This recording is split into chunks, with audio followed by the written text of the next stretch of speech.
All right, I, everybody. We we're are live. we're finally live.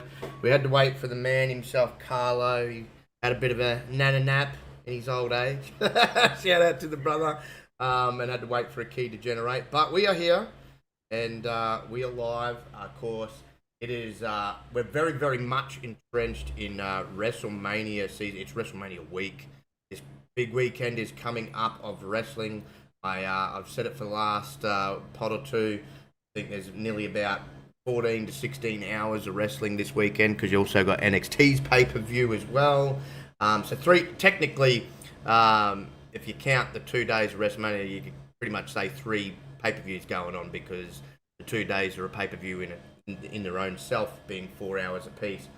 But no, of course, welcome wrestling fans to the 28th episode of the Pop Up Powerbomb podcast. I'm your host, the Moon Man. I'm a partner in crime, the cerebral one himself. And tonight, folks, Yeah. we're talking all things leading up into WrestleMania. We're going to speak on John Cena and Stone Cold Steve Austin's possible roles. Um, Also, NXT star Ilya Dragunov to receive a Gunther style push once he comes up to the main roster. We have got updated betting odds for WrestleMania 40 matches. And also, we'll go over the card, which is reportedly completely finalized now. And before we get into all that, I know Paul wants to touch on something he shared with me, which is to do with CM Punk related. So I'm going to let the man himself take it away and go in Oh, his did I little want to bit. touch on that? Okay, let me see. Okay, so apparently CM Punk did a interview today where he touched on all things Vince McMahon and Benoit, and comparing Vince to Chris, and he was really good friends with Chris when all that happened, and when it first went down, he didn't know about the details, and he was, you can find the footage of him crying, because of what happened, but as he found out more, his attitude kind of changed, and he said for Vince there's no going back. Vince is, that's just an ugly situation. He feels for the people that were involved, he and things like that. I mean, and he also spoke on, let's see if I can find the part that I really um when he left when he re-signed with WWE, making a surprise appearance at Survivor Series in Chicago. The return was kept under tight wraps, with Punk confirming the contract was signed in the venue that evening. It ended with nearly a decade long absence from WWE following a messy split between the promotion and its 5-time world champion. Punk returned to the pro wrestling, well, actually, they jumped around. Following his WWE exit with AEW in 2014, the second largest promotion in the US, which is still true.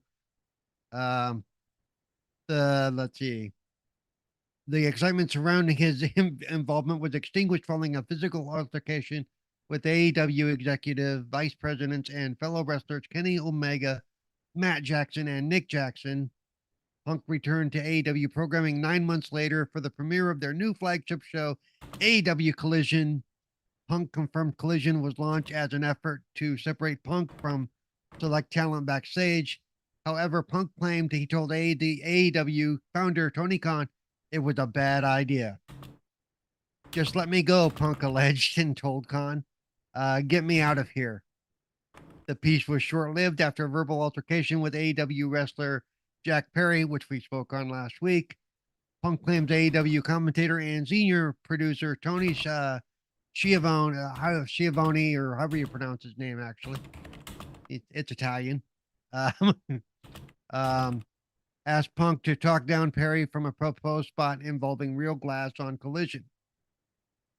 So let's see. I'm going to skip past some of this junk that we've talked about a lot. I walked up and I'm like, why do you insist on doing this dumb internet shit on TV? And he was like, well, if you've got a problem, do something about it. I'm like, come on, man. I'd effing kill you. What are you doing? Punk said. Punk confirmed that exchange between Punk and Perry got physical.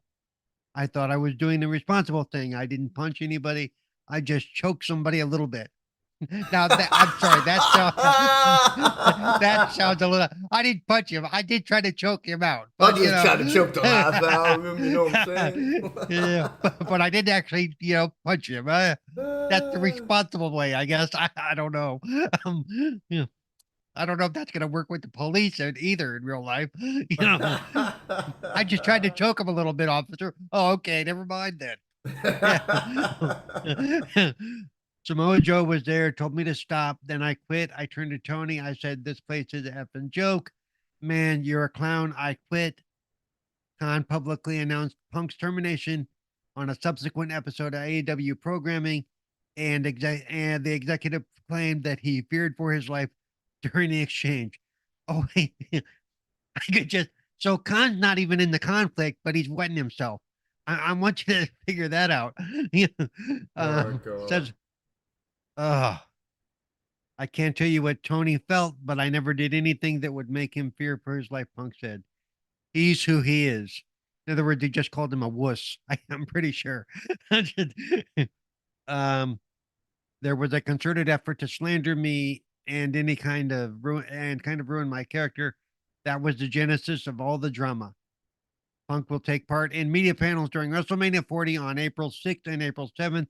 Storylines have teased that he could play a role in the Seth Rollins versus Drew McIntyre match on night 2, possibly as a special guest referee.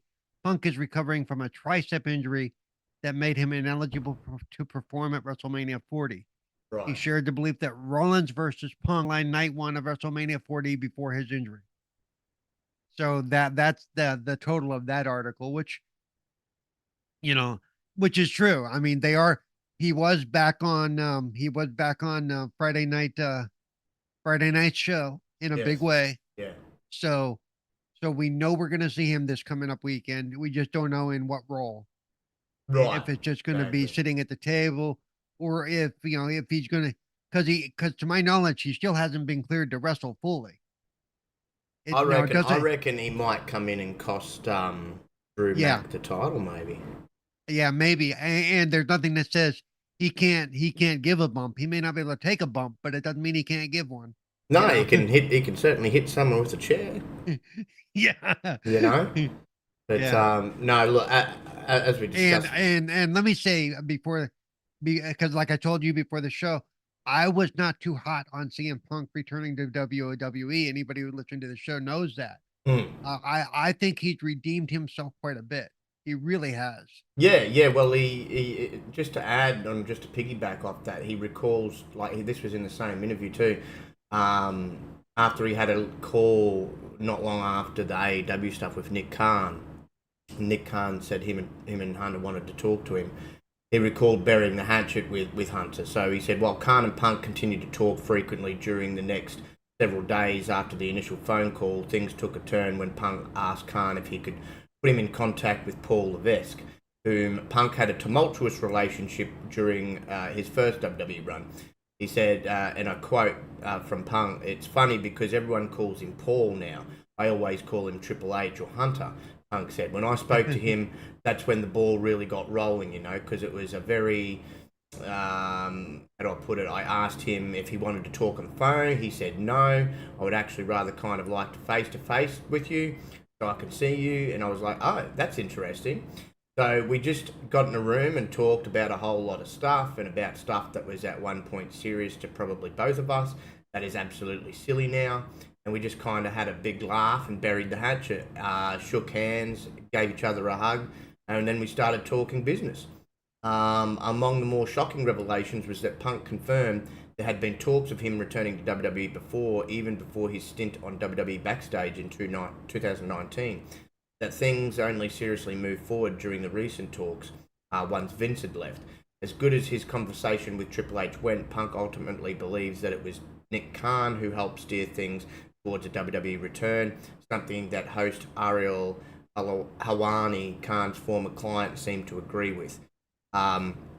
Punk's Helwani said that he was the difference maker. Punk said, "I definitely think so." And then my talk with Hunter was very, very good as well. So, see, that's what I mean. Like Yeah. Hunter, And we touched on this last week too, that I think Khan may have pushed it because Khan wanted to get rid of him at the time. And now that CM Punk is back at the top or close to it, he's realizing that, okay, I really kind of screwed that up. And look, I think that's beautiful to see, considering the Punk of old would have been like, "Nah, it's my time, me, me, me, me, me." Right.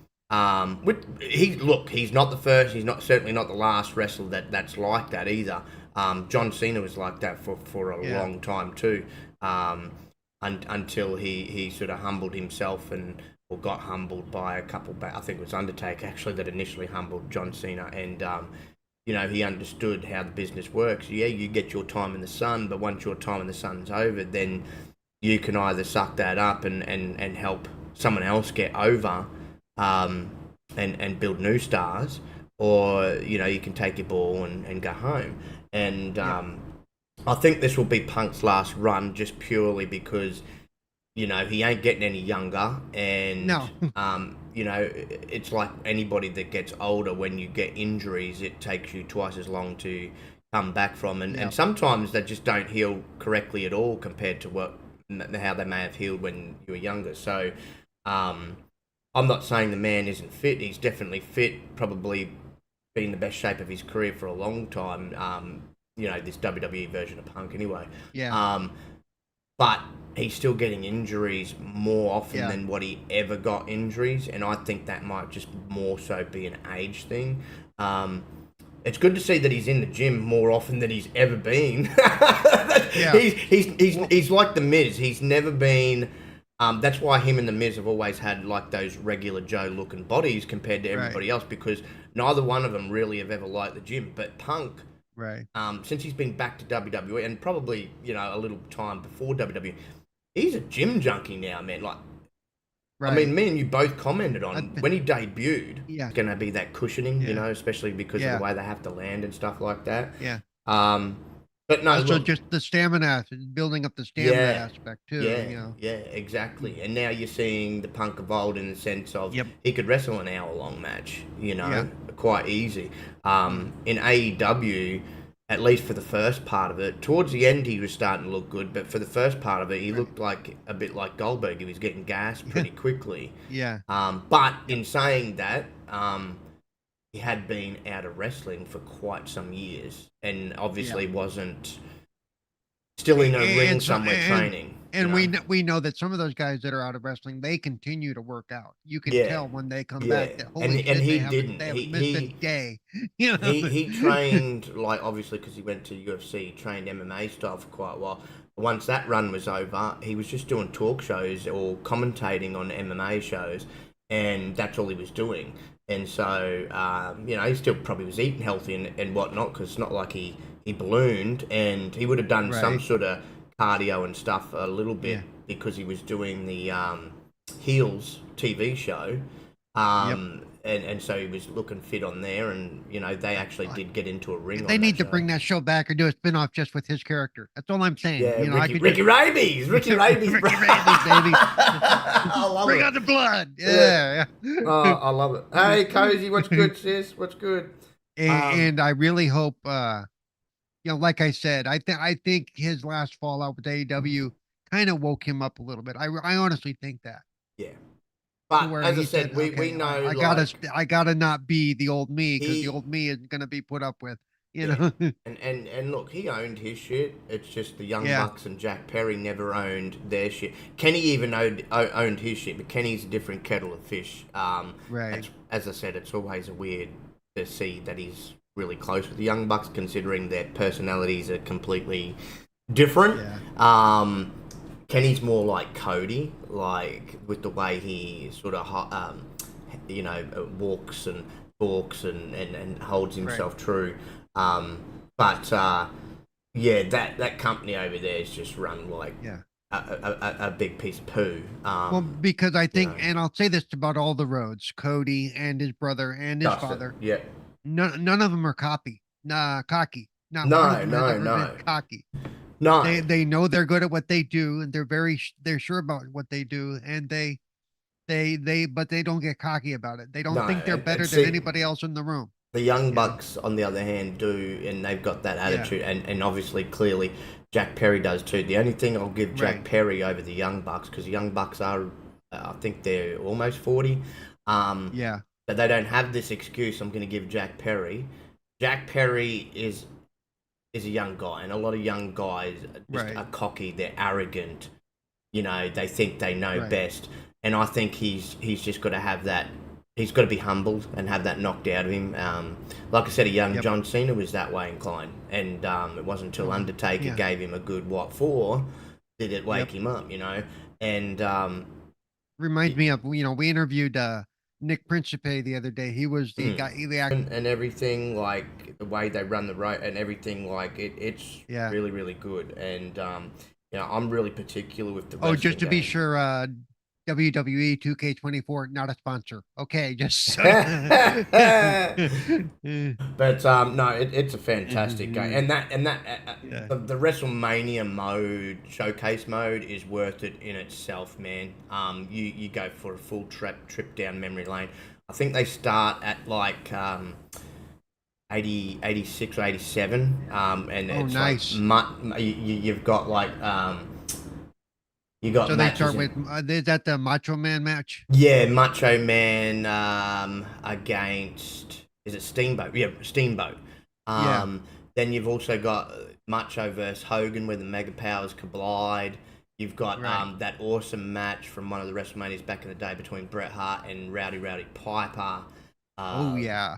oh man, you got some fantastic matches that they've picked out. Unbelievable matches. I even loved the Bray Wyatt John Cena one where you're going Oh, through good. all They different did put that in there. Yeah. yeah, you go through all different versions like Mhm. NWO Cena and NWO Bray Wyatt and Mhm. Doctor Thugonomics John Cena and Yeah. like all the different versions of Bray Wyatt. That was really really cool too and very well done. Yeah, man, you got some awesome things. You got Brock and Taker's match, Shawn and Taker's match. Yeah, Gonna say there's got to be a few Taker in there because he was the headline for quite a few years in yeah, WrestleMania. yeah. What's the other one in there? Kurt Angle and Shawn Michaels, I think it was. That was a good one to relive. Oh, here Yeah. we go. A match with big ass, badass Bronson Reed. I mean, big Bronson Reed. But Slow to go, but he's there. Yes. yeah, exactly. But no, getting into a little bit more. Now this might interest you too. I haven't yet watched it. I know you were catching up watching Bray Wyatt documentary earlier, but there's been a backstage update on Bo Dallas, especially if you watch what happens at the credits of that documentary. I haven't got that far yet. I'm only about an hour in. It's 2 hours. Okay, It's well a I'm not. I'm two not hour gonna. and 2 minute documentary, baby. Yeah, I'm not going to say what you see in the credits, but there's all I'll say is there's a hint. Let's put it that way. So, but before the death of his brother Wyndham Rotunda, aka Bray Wyatt, in 2023, Bo Dallas seemed poised for a WWE return. The former Bo Lever, as he was known in NXT, had portrayed the masked Uncle Howdy on TV. The plans for the character Yes. were shelved when Wyatt took medical leave. According to a new report, though, from Fightful Select, there are plans within WWE to bring Dallas back, as hinted at a few teasers, including a tease in the new Peacock documentary. The report is vague, stating that there is no clear indication when Dallas will be brought back into the fold creatively. It was said that the company didn't want to rush Dallas back following his brother's passing last August, and Dallas has reportedly been under contract with WWE since sometime in 2022. Becoming Immortal comes to a close with a certain shot, with a lantern involved. All right, I don't want to read the rest of this because I don't want to spoil it for anybody, Yeah. including So, you. so I just have a question. Do you think, given what they've said and what they showed, that he could make, even if it's not a actual appearance, that he could show up by the end of WrestleMania?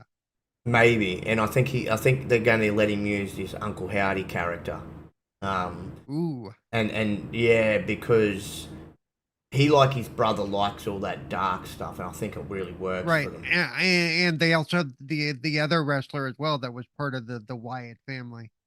I can't think of his name, and I just watched the thing. Brody Lee, when he Yeah. was a part of it too, yeah, and then he went to AEW as But Yep. that's good to know because Bo Dallas is a very talented guy. Yeah.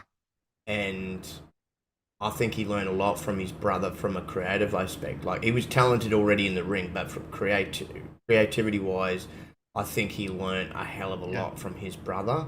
I And know that early in the documentary they showed him talking to the guy that helped Bray set up some of the stuff. yeah, They talked a lot about the did original. you see? He still had the original lantern Yeah, that he used they the even first time. showed a Yeah. concept that never got shown of the Fiend, where there was that two-sided mask, Yeah. right? And the back side of the mask was Bray Wyatt's missus, a wife, who was JoJo Offerman, who used to be a backstage interview for him. Right. Well, she had her face scanned for that, and that was her face on the back. And so when he went to do what the point of it was, when he went to bend over and do that spider crawl, you would see Right. that side of that mark. And I was like, oh, that would have been so cool. Would have made it even more freaky and stuff. 'Cause he was basically being Bray. Well, I thought this the whole time. It should have been Bray. Um, and especially with Yeah, the because whole Fiend I'm trying to remember. character. Bray was what, 36 Yeah, when he passed away, yeah, and that somewhere means around there. his brother isn't even 30 yet, right? Or just in his very I young think 30s. I think he is, young 30s. But it would have. I mean, Bray was on his way to superstardom as Yeah. it was. But Oh, absolutely. having that, I mean, I forgot how recent it really was, that Yeah. whole thing, until they started, and like, shit, that was, I Yeah, know he just passed but away a few years ago, but he was just getting started when he passed yeah, away. yeah, Seriously. exactly. And people have said he was probably the most creative guy. Triple H even said it. He was the most creative guy. Not Yeah. only that he'd seen in a long, long time, but he was the most creative guy in the whole industry today, and he was that. Yep. I mean, he was making a horror movie too, and you could see it in the documentary with all these puppets that he created and the mask and Yeah. everything like that. Was all Bray. He kind of was given that sort of power that Undertaker was given of having creative power on his character, which I thought Well, was and they showed that because they showed the old footage of when he was going through the yeah, Florida, the yeah, training facility, and they were like so impressed with what he was doing that, yeah. Dusty Rhodes was like, "Oh my God, you're amazing," Yeah, yeah, exactly. And look, thankfully, before he died, he did have a few runs with the world title because I think that was definitely deserving. He probably would have Yeah. been even more times world champion, if he didn't pass. But as I said, he was already on the path to superstardom, definitely. But having that under your belt is the man to finally end the Undertaker streak. That would have just been, he would have had a rocket strapped to his back and off he would have went, man. That you really, in the industry, you couldn't get any bigger thing to have on a notch on your belt like that. And and because of his mystique with his character, I mean, just the storytelling in itself leading into a match like that. Wow, it would have been off the charts, man. It would have been beautiful to watch, and no, I'm glad Undertaker's, obviously it's too little, too late now, but come to realize that he would have been the better choice. Because I said it the whole time, like even when Brock did, I'm like, no, this should be Bray, and Bray was still upcoming at that point. He hadn't even created the Fiend character at that point. I think he was still doing the whole because the initial character he had with the Hawaiian shirt and the rocking chair and that was who did he say that was based off of a Robert De Niro character from back in the day. Right, from Cape Fear. And Cape Fear, yes, things, yeah. yeah, right. Which So, was a really cool character, really laid back but dangerous character. yeah, I liked it. yeah. And I love the evolution that he went on from there as it kept developing and kept developing. Right. But yeah, even at that point, I was like, yeah. Because that character was the original Bray Wyatt, actually, I believe. Yes. If I understood the documentary correctly, that was the original character, was named Bray Wyatt, and they just kept evolving out of that. Yeah, exactly. But no, on to another topic, of course. As I said, this is a lot to do with WrestleMania this week. So Cody Rhodes has confirmed he signed a multi-year contract with WWE. He will wrestle past 40 years of age. So Cody is staying with WWE. And while speaking to Justin Walker, the American Nightmare revealed that he's recently signed a new long-term deal with the sports entertainment company, which has scuppered his original retirement plans. He said, and I quote, "I can tell you 40 is out of the question now, just because, not to give you scoop, it was widely reported, but I did sign a new contract with WWE. It extends beyond my 40th birthday. Despite signing a new deal with the promotion, the 38-year-old does not plan to wrestle for too long. Rhodes is conscious of the fact he's a father now, and he doesn't want to follow his old man's footsteps. He said the plan is still, when it's time to step out without it being a painful process, solely because I saw my dad as an old man wrestler and he loved it and enjoyed it, but as his son, it was very, very hard to see and watch.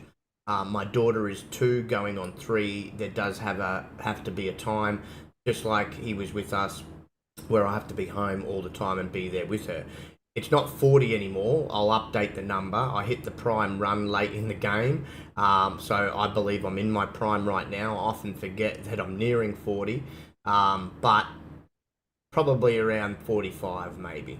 So Rhodes will, of course, challenge Roman this upcoming weekend. Before that, however, he must team with Seth on night 1 to face Rock and Reigns on the first night. And as we know, if Reigns and the Hollywood A-lister win, title match will be Bloodline Rules, which would put Rhodes at a severe disadvantage as he attempts to finish his family story.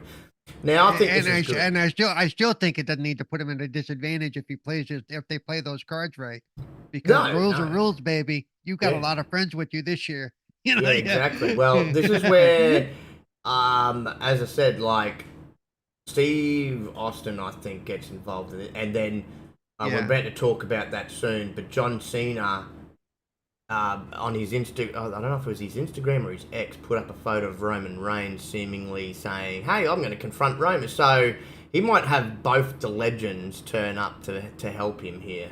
One to deal with Rock, one to deal with Roman. But no, I'm glad he signed a contract, because there's really no point in him going back to a company that, again, is not going in the direction that he wanted it to go. Nope. The only way if I was him, the only way I'd ever consider going back to that company is if I got to be in charge again. Well, you know what? If I was him, the only way I'd go back to that company is if Tony Khan sold it to him. Because at the end of the day, it was his. Yep. You know, and it was his baby. And we both said that we think that Hunter has been he's been learning a lot from Hunter about how to run the backstage, how to run the administrative side. Yeah. And I still hold true to that. I think he's learned a lot since he's been back at WWE. Yeah, he has. Yeah. But I don't think he'll ever return there, because, as I said, he butted heads with Tony. He butted heads with the Young Bucks in the direction of which were his starting partners. Which were his. Yeah. And because I think they wanted different things than he wanted. Yeah, well, as I said, he wanted it to be something like the wrestling style of Japan, but the storytelling at WWE, so a mixture of both. Yeah. And they wanted it to be more like PWG, Pro Wrestling Guerrilla, which is just straight wrestling, and more sort of hardcore style of wrestling as well. And he just didn't like that. He's like, without storytelling, it's pretty boring. I also think the attitude for him is I don't think he cared about making it all about him. No, and he I didn't. think that's where the Young Bucks are different too. Yes, they want to be the headliner. Yeah, you know? and so same with Kenny. Kenny, he doesn't want it to be all about him either. Like he's happy that he made a name for himself in Japan, and you know he's 42, and so he's like, you know, I don't mind having a world title run here and there if it's going to sort of elevate the title, but his main goal is to make new stars. That's where he's at, and they got too many people in management wanting to go different directions, and then you got the leader of it all, who's just a big mark, and he's got to stop being a mark and start being a boss and that, you know. But Maybe he needs to work under Triple H for a couple of years and go, oh, yeah, this is yeah, how you do learn that. something. Yeah, exactly. Yeah. You know, but I said the whole time losing Regal was a Right. big mistake too. That was a huge mistake. Because Regal, you know, he learned a lot when he was originally running NXT, and now he's back there helping run it with Shawn Michaels behind the scene. That was a big loss for AEW as well as Punk. Right. You know, Punk from the standpoint of getting eyes on the product, but Regal from the standpoint of you had an industry veteran who'd wrestled for many a company, he even wrestled for WCW, and knew the do's and the don'ts. And I don't think Tony Khan really utilized him. Well, the problem is Tony doesn't listen to anything. No, That's his problem. it's like, oh, I'm going to hire you backstage for this. We but I'm can't not say gonna... that, but he doesn't seem to listen to No, the he guys doesn't. that have been through it all, the guys that came up through WCW and Yeah, through some of the territories and then worked for Vince and then have, yeah, no. yeah. Um, Now onto another topic. So NXT star Ilya Dragunov, who we know is on a really good run right now, is the NXT champ. He's going to receive a Gunther style push when he hits the main roster. So WWE appears to have significant aspirations for numerous NXT superstars, with Dragunov being among those on the radar for potential stardom. The key question remains, how quickly will the company move to capitalize on this potential and propel Dragunov into the spotlight? In fact, a new report suggests WWE plans to push him like Gunther on the main roster. Dragunov has ascended to become the emblematic figure of the NXT brand, solidifying his status as the reigning NXT champion since clinching the title at No Mercy 2023. Since his inception into the company in 2019, Dragunov has exhibited remarkable growth and evolution. His storied rivalry with Gunther served as a showcase of Dragunov's immense talent, leaving fans eagerly anticipating his transition to the main roster. As per Fightful Select, there are presently no immediate intentions for Dragunov to ascend to the main roster as of this time. However, it's anticipated that such a transition will occur following his eventual loss of the NXT Championship. Additionally, there's a prevailing sentiment within NXT that Dragunov has surpassed the confines of the brand already.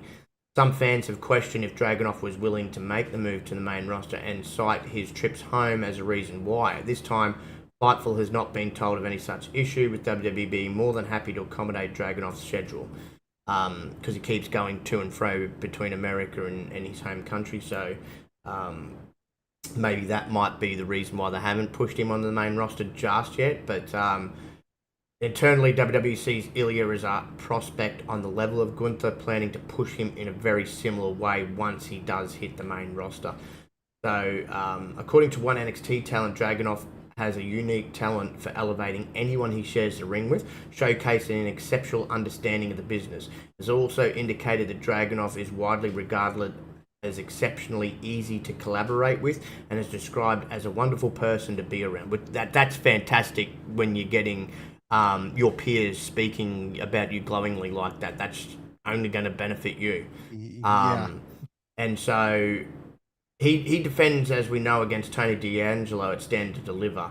So we'll have to wait and see what happens. But if they're looking at, look, we're going to really push him once he drops the title, I have a feeling he could drop it at Stand and Deliver to Tony D'Angelo. I think Tony D is slowly starting to come into his own and become on his path to superstardom too. And I think this is the next logical step for him, is becoming NXT champion. And I think, some of the peers backstage at NXT are right. I think Dragunov has grown out of that brand. I think just like Carmelo, I think both need to be moved up, with what they've already done with Bron Breakker, up to the main roster. I think they're both main roster ready, permanent main roster ready. But we'll see after this Stand and Deliver pay-per-view, put it that way, because if he retains, obviously they'll wait until plans change where he drops the title. Right. Saves him going in between both brands. But I can see it, man. Like the guy's fantastic in that ring. He's just got better and better on that microphone as well. And they're not wrong. You watch his matches, he could be in there with anybody and make anybody look good. Like that's because that's how good, that's how talented the guy is. Yep. His opponent might not be the greatest at all, but he could make him look $1,000,000. If you got and speaking of that, and we're gonna go back. I'm gonna go back a little bit. yeah, Part of that Braun Breaker, or the part of that thing I watched about Bray right, Wyatt, and that was the Undertaker talking about during their match at WrestleMania. He credits Bray Wyatt with making him look good that match. yeah, You remember he actually said that. He actually, he said it wasn't just for the Undertaker. It was, and he used his legal name, Mark, whatever, I forget what his last name is. mm, But and he gives Bray Wyatt credit for, and he said that's what makes a good wrestler. You can make yes, the other guy look good. yes, exactly. Yeah. You know, So and so I think Dragunov is going to do quite well on the main roster. So no, I'm looking forward to yeah. when he gets up there. So As am I said, I. So I I would hope. instantly put him in a program with Gunther, man, because their rivalry in NXT UK was off the chain, man. Was Yep. off the And chain. their styles complement each other well too. Oh, they both hit hard. They both can slap Yeah. the crap out of you, man. Like, oh my god, like they got in a big, chop fest over there in their rivalry, and you're just sitting there holding your own chest, like, good god, like, and like Gunther would chop him and he'd drop, and then he'd get straight back up and just chop Gunther, and Gunther would go against the ropes, like, oh god, like first person Yeah. that's actually hurt him. I would love to see that, especially if Gunther doesn't drop the title to Sammy at WrestleMania. I think they need to bring Ilya up and Ilya be the one to take it from him, just like Ilya was Yeah. the only one to beat Gunther for the NXT UK Championship. You know, so Yep. it just would I add actually to hope their rivalry. either way, whether they do it now, I hope they bring him up sooner than later.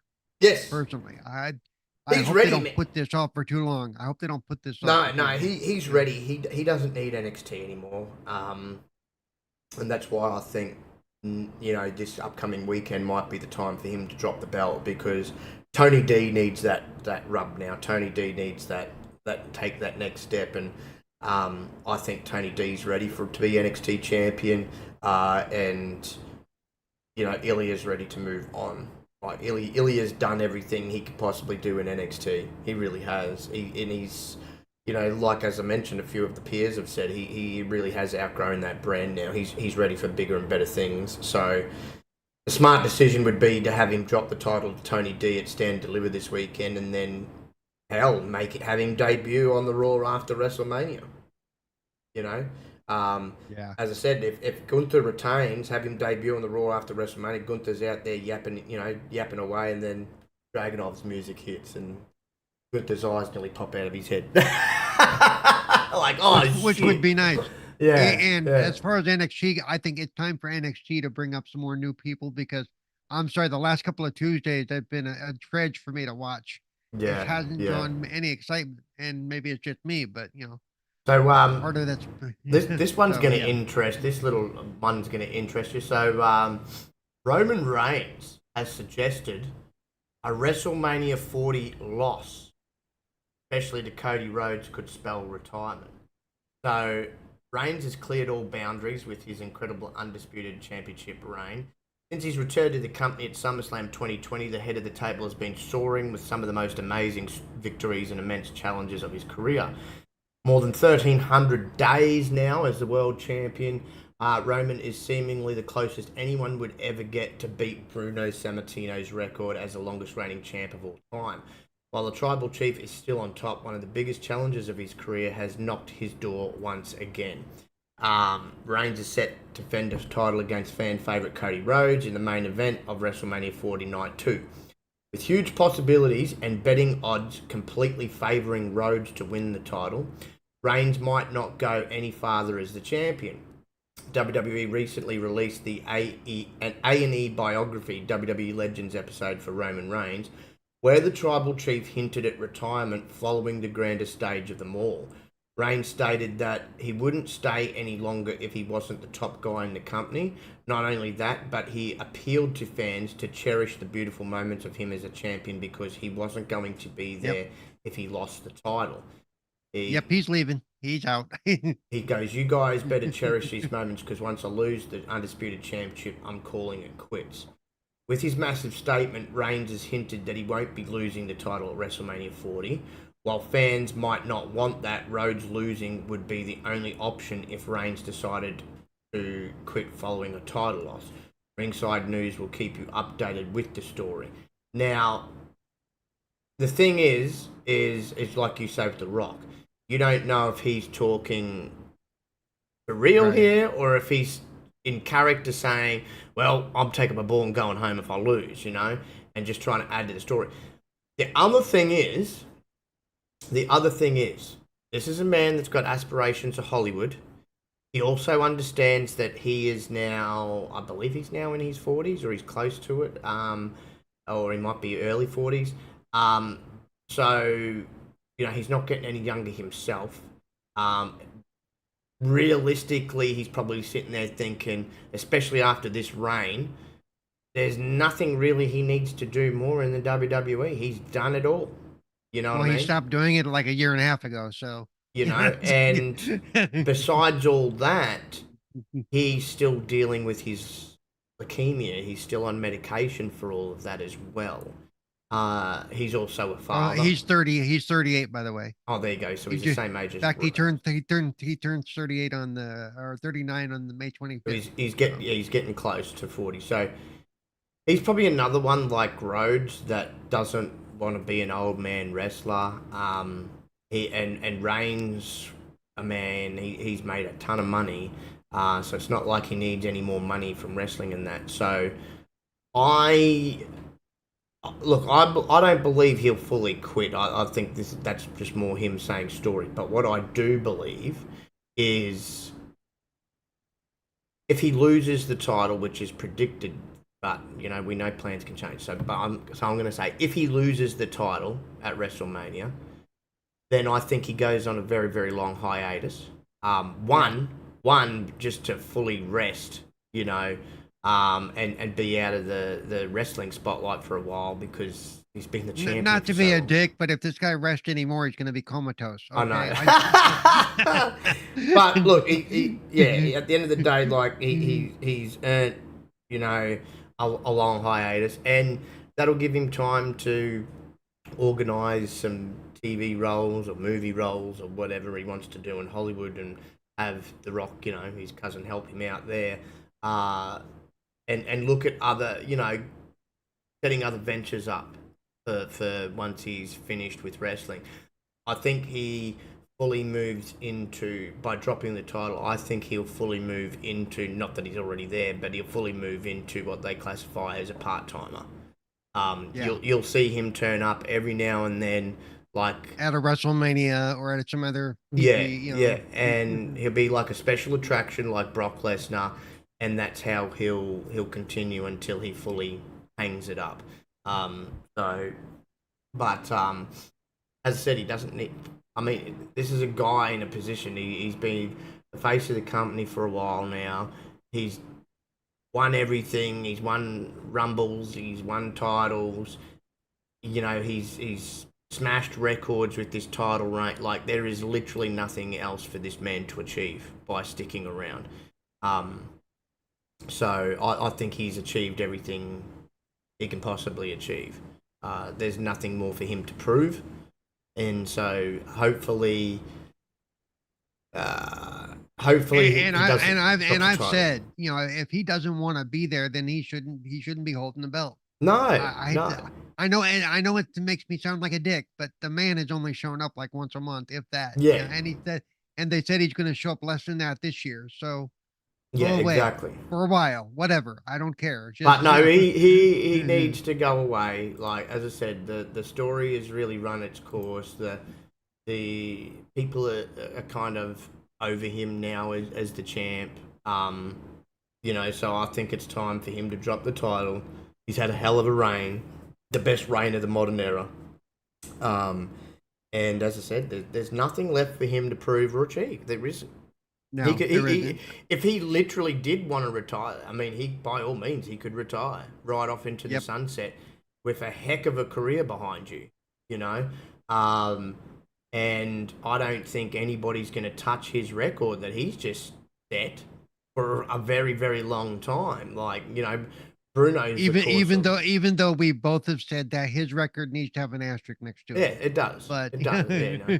But you know, no one was going to touch that for a very long time. So No, you no. know, he can go home and sit happy knowing everything that he's done and achieved in his career Right. so far. And as I said, it's been a heck of a bloody career, that's for sure. Like, Yeah. you know, there'd be plenty of other people that'd be like, damn, we'd love to finish our career with something like, you know, what he's racked up. And yeah, you know, so it's time. It's time for him to go on a long hiatus and end the bloodline storyline once and for all. I think they need to end it. I mean, they could keep it going without him, but Yeah, they could, because they could pass on the whole tribal chief to somebody else, not The Rock. And no. Well, know, you know, they could have. Well, apparently Tama Tonga's, who's another family member there, is coming in, and he's apparently rumored to join the Bloodline. So I mean, you could have him and Right. Jimmy and Solo, and then you've got Jacob Fatu and Zilla Fatu that are free agents. You could literally sort of refresh the Bloodline. And if they wanted to, they could refresh it by after the match this weekend with Jay and Jimmy. They could bring Jay back in. Jay was the presumed head of the the new head of the table. Yeah. You know. But if you did that, they'd have to turn babyface because you're not going to turn him heel again anytime soon. No. He's too over. Yeah. Yeah. But in saying that, I mean, maybe that's one way to refresh the bloodline is to turn them back. That they've been a heel faction this whole time. Maybe I don't know. So I don't know if I could see like Solo with a smile on his face, but freak me the fuck out. Okay. No, but I mean, you could. I've seen pictures of him smiling. It's still kind of freaky. You know. You could still keep him serious and still have him be like a baby face because I mean. By the way, whoever they set up, if they were to set up a new tribal chief, remember because they did trademark that name for him. Yeah, but like you could still keep him straight face. I mean, yeah, Goldberg was a baby face most of his career. And what I'm saying is they could set up a whole nother series of things between the tribal chief factions or with Solo and I would have Jay Tama Tonga come in and become the new leader. He could definitely be a leader because he was one of the leaders at a point in time, or co-leaders, I should say, of the Bullet Club in Japan. Right. So he's not new to being in that lead role, and he's an older guy because he's 41 or 42. So he would be perfect to be the leader because Jimmy ain't no leader. Jimmy's one of the boys, but he ain't no leader. Of those two, Jay's Solo, the leader, I think. Yeah, Solo, in my opinion, is not a leader. But Tama Tonga is. Jacob Fatu, who also has the nickname of the werewolf, he's a leader because he's led his own group. Right. So you've got two guys, one that's already signed. You could still set up drama with Solo though, fighting for that leadership. You could, because that would work for a while. But I wouldn't give him the leadership because he can't talk. No, in the end I wouldn't, because anytime they hand him a mic, you think he's going to eat it. Yeah, and the thing is, when I say really refresh, Paul Heyman will not be a part of that new bloodline because Paul Heyman has already said once the run with Roman is done, he's going on hiatus for a while himself. So I think he'll just move into like a backstage role, for example. He won't be an on-screen role for a while again. Why not? Because he's at every show, I think. I would personally, at some point, and I think it's a match made in heaven, let Paul go and do writing backstage for one of the brands, SmackDown. He's been a writer for whatever. Do the backstage stuff for a while, have a break from being on screen. But at some point, I would bring him back on screen as the manager for Bron Breakker. Oh yeah, that would be cool. Yeah, I think because Bron, I think, is going to need that mouthpiece. I'm not saying Bron. Put it this way, Bron ain't no as terrible as Brock Lesnar on the microphone, but I still think he needs that mouthpiece, especially like right now they've transitioned him back to being a babyface as they moved him up to the main roster. But when you go to turn him heel again, that's when I think you need Paul Heyman, because Paul Heyman would get him that heat that he needs. Yep. And you could literally turn him into like a big Papa Pump version 2.0 with Paul Heyman as the manager. Right? They already call him Junior Papa Pump, so even though that's his uncle, not his dad, but you know. What's funny is I'm looking forward to Heyman's acceptance at the Hall of Fame this weekend. I'm Because interested to see. he said he's not going to prep for it. He's not going to prep for it. He's not sure but what he wants to do. I know who the rumor or who people want to see induct him. I'll be interested to see who actually gets to induct him. But the rumor has it could be Stone Cold, which would make a lot of sense, Right. because that is where the Stone Cold character actually got started before he transitioned over to. So he was in WCW as the pretty boy with the blonde hair, the ring mark, whatever, right? When he went to ECW, he was just known as Steve Austin, but he was Right. the way he was acting and talking, you could see that's the beginning of Stone Cold. The roots of Stone Cold, yeah. And that was all because of Paul. And then he moved over to WWE and had a short time as the ringmaster with DiBiase as his manager. Then he fully transitioned to Stone Cold. So without that little run, and it was only a little run for a few months in ECW before, it was like he went, it was that transition period from WCW to WWE. Without that ECW run, there would be probably no Stone Cold. Yep. And the other thing I could see, though, is given Paul's history goes back to when he was 15 and sneaking behind and seeing Dusty Rhodes do his shit.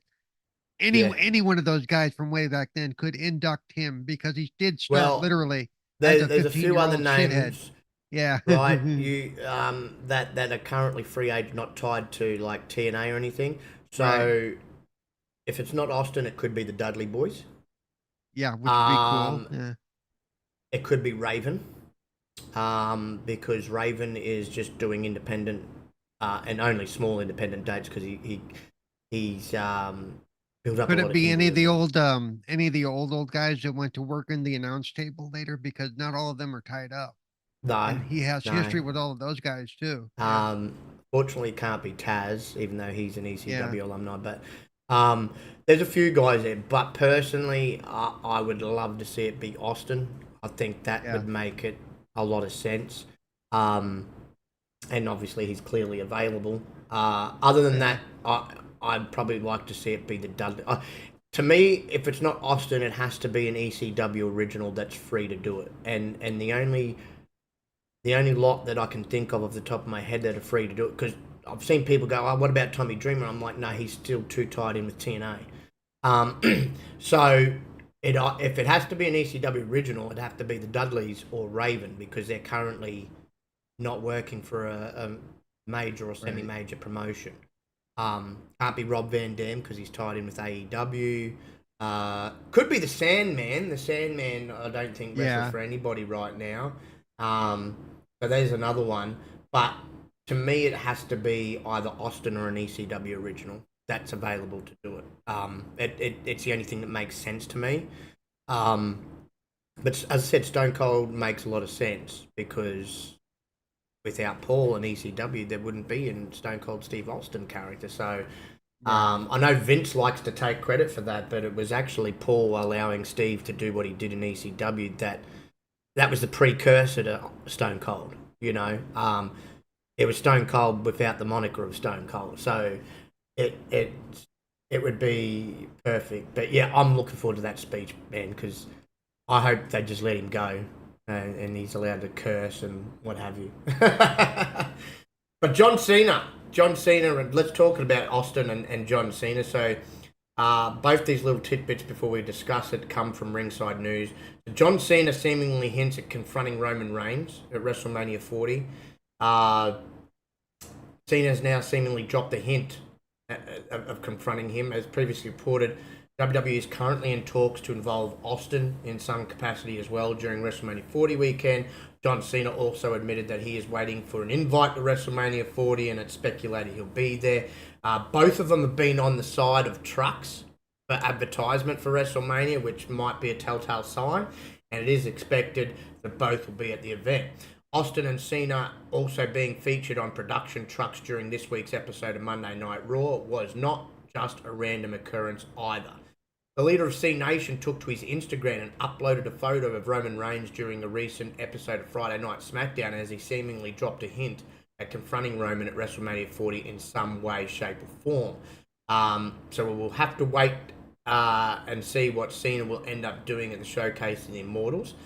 But also, so as the countdown, obviously, to this weekend is in full swing, and WWE is pulling out all the stops to ensure that this edition of the show, especially being the 40th anniversary, lives up to its prestigious legacy.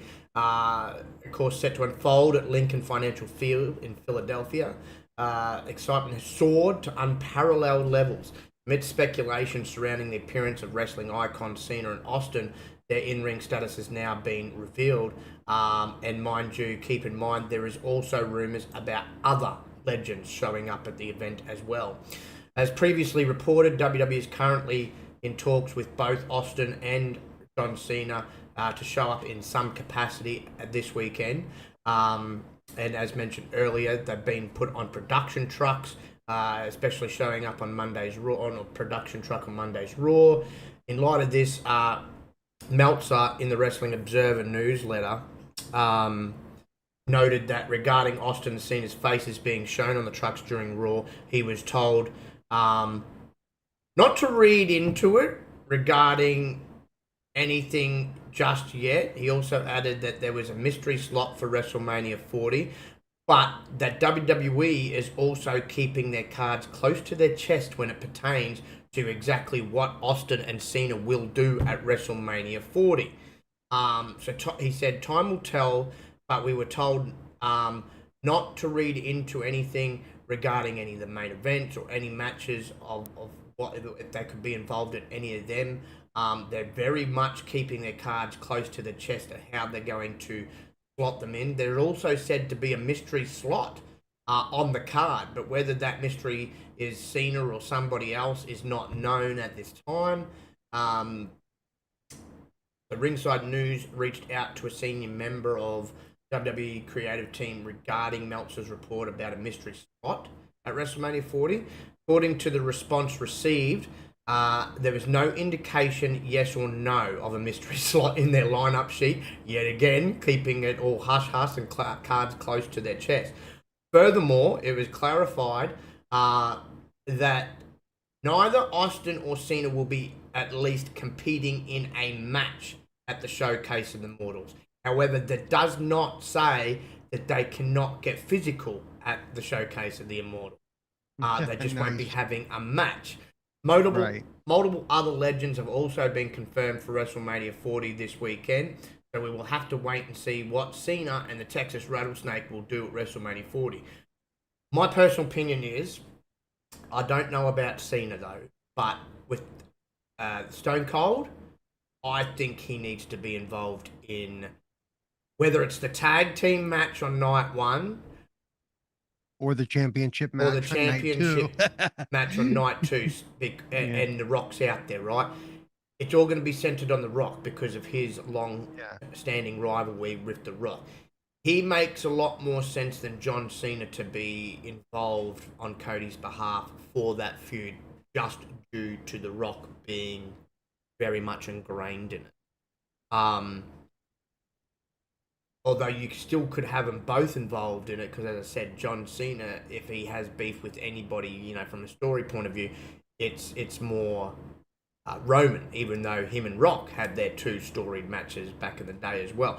So, I mean, there's history there for both of them to get involved here. So maybe they both get involved there. Well, that would even the numbers up, or at least get closer. So, I mean, it makes sense from that level. Otherwise, I mean, John Cena, they could have him host WrestleMania even. Like, I think he's done that before, but Didn't he hosted one of them I don't earlier know if this it year was or last year. last year or but I mean, you could have him host again. He's a good host. He knows how to Yeah. talk, But either way, WWE, they always. It's funny. Any other time of the year, WWE has leaks coming out left, right, and center, right? But when it comes to WrestleMania, boy, do they tighten those taps, right? Because Yep. they always keep everything so close, and so Yep. it keeps you thinking, which I love. Yep. This is why I love WrestleMania, is the unpredictability of who's going to show up and what's going to happen. Yep. And we've talked before about, or at least I have, about the fact that they're not even telling the announce guys what's going to happen. There's like a blank spot in their run sheets, because that way they lessen the likelihood that these guys are going to telegraph what's going to happen. Right. And I love that. That no, these guys are going to react just the same way the audience is when whatever happens. Yeah. You know. Yeah, exactly. It's going to be a natural response. You know. So. So I think them doing what they're doing is tremendous. And look, it's a hard thing to do, especially in the wrestling industry, to keep things under wraps, keep things hush. But just the fact that all the fans know is, okay, expect these two guys to show up in some capacity, but what capacity that's going to be, we don't know. The only thing that they did clarify is neither one is going to have an actual match. But that doesn't mean that they can't get physical. You know what I mean? So and like you said, and I've said it before, is I like not knowing. I think this is set up to be the biggest. I mean, literally the biggest WrestleMania in history if they do this right. Yeah, you know, no doubt. No doubt. Yeah, this is not one of the top 10. If they do this right, this could be the biggest WrestleMania in history. The event. Yep. Because I think right now, I think it's I'm pretty sure it's WrestleMania. I think it's in like a singular digit that currently is considered the best WrestleMania. Hang on a minute. Could it be 3 with Hogan and Andre? Well, yeah. Actually, no. The best. Now, if you're talking about the more modern era, I think you're talking about maybe some of the Rock stuff and some of they. Sorry, so I was wrong, but it was still lower numbers. The WrestleMania that they consider the greatest of all time, right now. But this is the one that they have to top. A lot of pundits, a lot of wrestling fans consider it is WrestleMania 17, right? WrestleMania 17, right, which was 23 years ago. Holy shit! Yeah. And let me just get the card up. So WrestleMania 17, which makes a lot of sense now that I think about it, right? So WrestleMania 17, not only seen as the greatest WrestleMania ever, but the greatest pay-per-view WWE has ever produced. May go down in wrestling history as the best it will ever produce. So the unofficial culmination of the Attitude Era. It was a smorgasbord for fans with every section of the audience catered for by something on the card. There were numerous stars and Hall of Famers in attendance, and storytelling was in abundance. Chris Benoit and Kurt Angle brought gritty professional wrestling, while the Hardy Boys, Dudley Boys, and Edge and Christian again, audiences gaping with their feats of athleticism in the TLC match for the tag titles. The Undertaker and Triple H brawled. Vince and Shane McMahon delivered a spectacle that even the most experienced soap opera writers would have been proud of. And Kane, Raven, and Big Show proved that there was room for creativity in a hardcore division that had long been stale by that point. A return to the enormity of the event that had been prevalent at the 3rd, 6th, and 8th installments of the event. It would be the first show to return to a dome, encompassing the grandeur that Vince and his company command out of its annual showcase.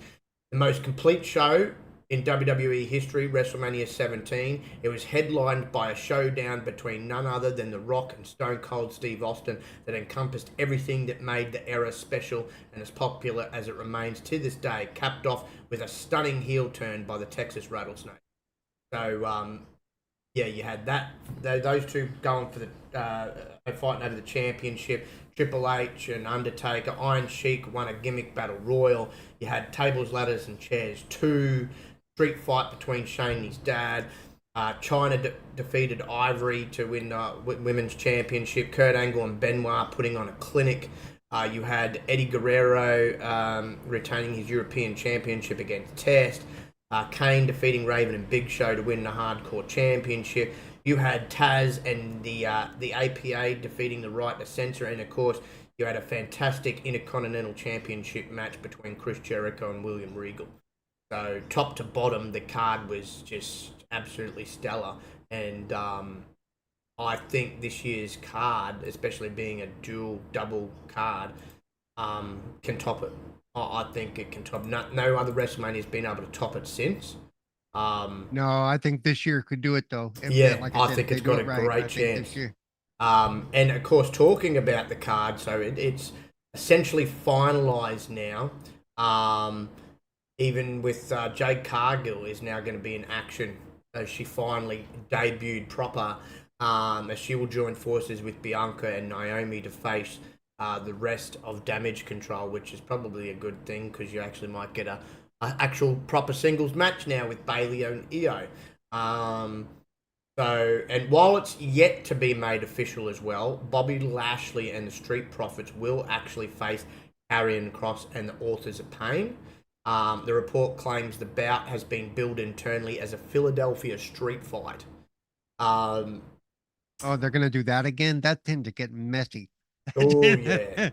And then, again, as I mentioned to you before the show, apparently A-Town Down is being taken out of the match, rumoured, and replaced with Pretty Deadly for the multi-team tag team ladder match. So that's probably the only other change. And then we've got, of course, Rhea and Becky. We've got Bayley and Io. We've got the big tag team match. We've got Rollins and defending against Drew. We've got Roman defending against Cody. We've got Sammy trying to end Gunther's historic run. We've got Randy, Kevin, and Logan in a triple threat for the United States Championship. Of course, we've got the brothers, Jay and Jimmy, going at each other. Grudge match between AJ and LA Knight. And of course, Dominic Mysterio is set to team up with Santos Escobar to take on Dragon Lee and Rey Mysterio, which should be a fantastic match in itself as well. But coming with the, I meant to mention that last week too. That after a relatively dry time, all of a sudden they're bringing back up the Rey versus Dominic thing. Yes. And because that hadn't been going on for quite a few months, and all of a sudden we're back, which you and I had both said they needed to do, and they need to wrap this up in some way, somehow. Exactly. Yeah. And with that, with the card set in stone now, we have got the updating betting odds for the match. So I'm just going to run it down, not in any sort of match order by any means. And this is just for a few of the matches, mind you. So Roman Reigns and The Rock are at -700 versus Cody and Seth at +400. So Reigns and The Rock are heavily favoured, indicating a high probability of victory, while Rhodes and Rollins are the underdogs, suggesting a significant potential payout for those betting on them. So you can get +400 for them at the moment if you're betting on them. Holy shit! I gotta find a way to throw a bet in on that. Yeah. And look, me and you, before we move on to down the list, me and you discussed this, and from a story point of view, we thought it would make more sense and add to Cody's victory if Rock and Roman won, therefore making Cody's title match Bloodline rules, so he has more adversary to overcome than what he even had last year, which would make the win make it more bigger and special and more significant, especially if he's having to take on all the whole Bloodline and The Rock and everybody else in between getting involved. Makes it just more compelling. So me and you both have a feeling that on night one, Roman and The Rock are going to win. Yeah. So I can understand why they're heavily favoured in the betting. For Cody and Roman, Roman's at a plus 250 and Cody's at a minus 400. So Rhodes holds the edge as the favourite, with Reigns considered the underdog, implying a lesser likelihood of success for him according to the odds. So Cody this time is favoured. Last year, I believe in the betting, Roman was heavily favoured. And so it's nice to see Cody holding a pretty significant edge here in favoritism. Let me just say, in real life, I would not bet real money on any wrestling match like no, this. I don't even know why there's betting for it. Because of the fact that it's scripted. Okay, I know, there's so many things. But I mean, look, put it this way: I wouldn't be betting on that. You can't really play the odds, really. No, I wouldn't even be betting on that match itself, because there's no point in betting on Cody, because if he wins, you're not going to win nothing, basically, because he's at minus 400.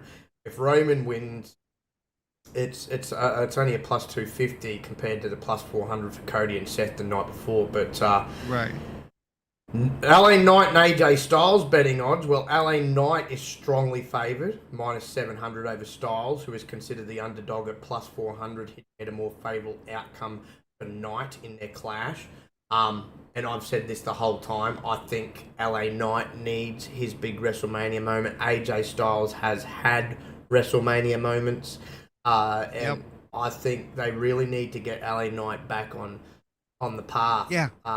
Because he's kind of been dwindling. I think if they drop LA Knight here, this is not a good time to do that. They'll kill his career, at least in the short term. Yeah, exactly. They need to build him back up, because he's kind of been dwindling a bit. You know what I mean? Like he's really just not been utilized as well as what he was being utilized when he was. And I mean, and we both mentioned it last week. He hadn't been around until this week, or until Friday. You know? Yeah.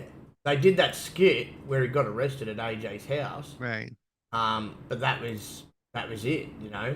Then he took a vacation or something. I don't know what that was. Yeah, I don't know. Something happened there, but then you got the betting odds. Now, this one's very interesting, because it's not the way I thought. Logan Paul is favoured to prevail over Owens and Orton, both of whom are underdogs at plus 400 and plus 425, suggesting a potential upset in this triple threat match. Yeah, he's the heavy betting favourite at minus 450. That's nuts. Okay, I'm sorry. I mean, I would have thought that even if he was still the favoured, that the odds would all be smaller than what this is, because I know a lot of the times, you know, it's like happens once in a blue moon in a triple threat or anything like that, that the champ going in, you know, loses, but a good 9 times out of 10 the champ wins in a triple threat match. It's usually they drop it in a one-on-one match, or even in a elimination style match, but I don't know.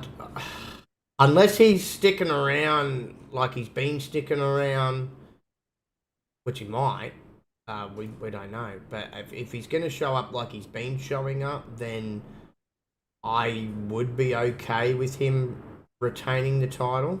I mean, he's been showing up a lot more than bloody Roman. Yeah. But I seriously think Randy a big win here on his return. And as I said, I know there'd be a lot of people that might argue for Kevin Owens, but Kevin Owens at least recently had a tag team championship reign with Sammy, in the last 12 months there. Randy hasn't had a title for freaking years, as far as, you know, and he was out for, 18 or so months. I would love to see him get a big win here. I would say that if KO were to win this, and I'm kind of for that. We talked about this before. They could set up a program with him and Randy then at that point. Yeah, because Randy's only won the US title once too, by the way. I looked up the record the other night.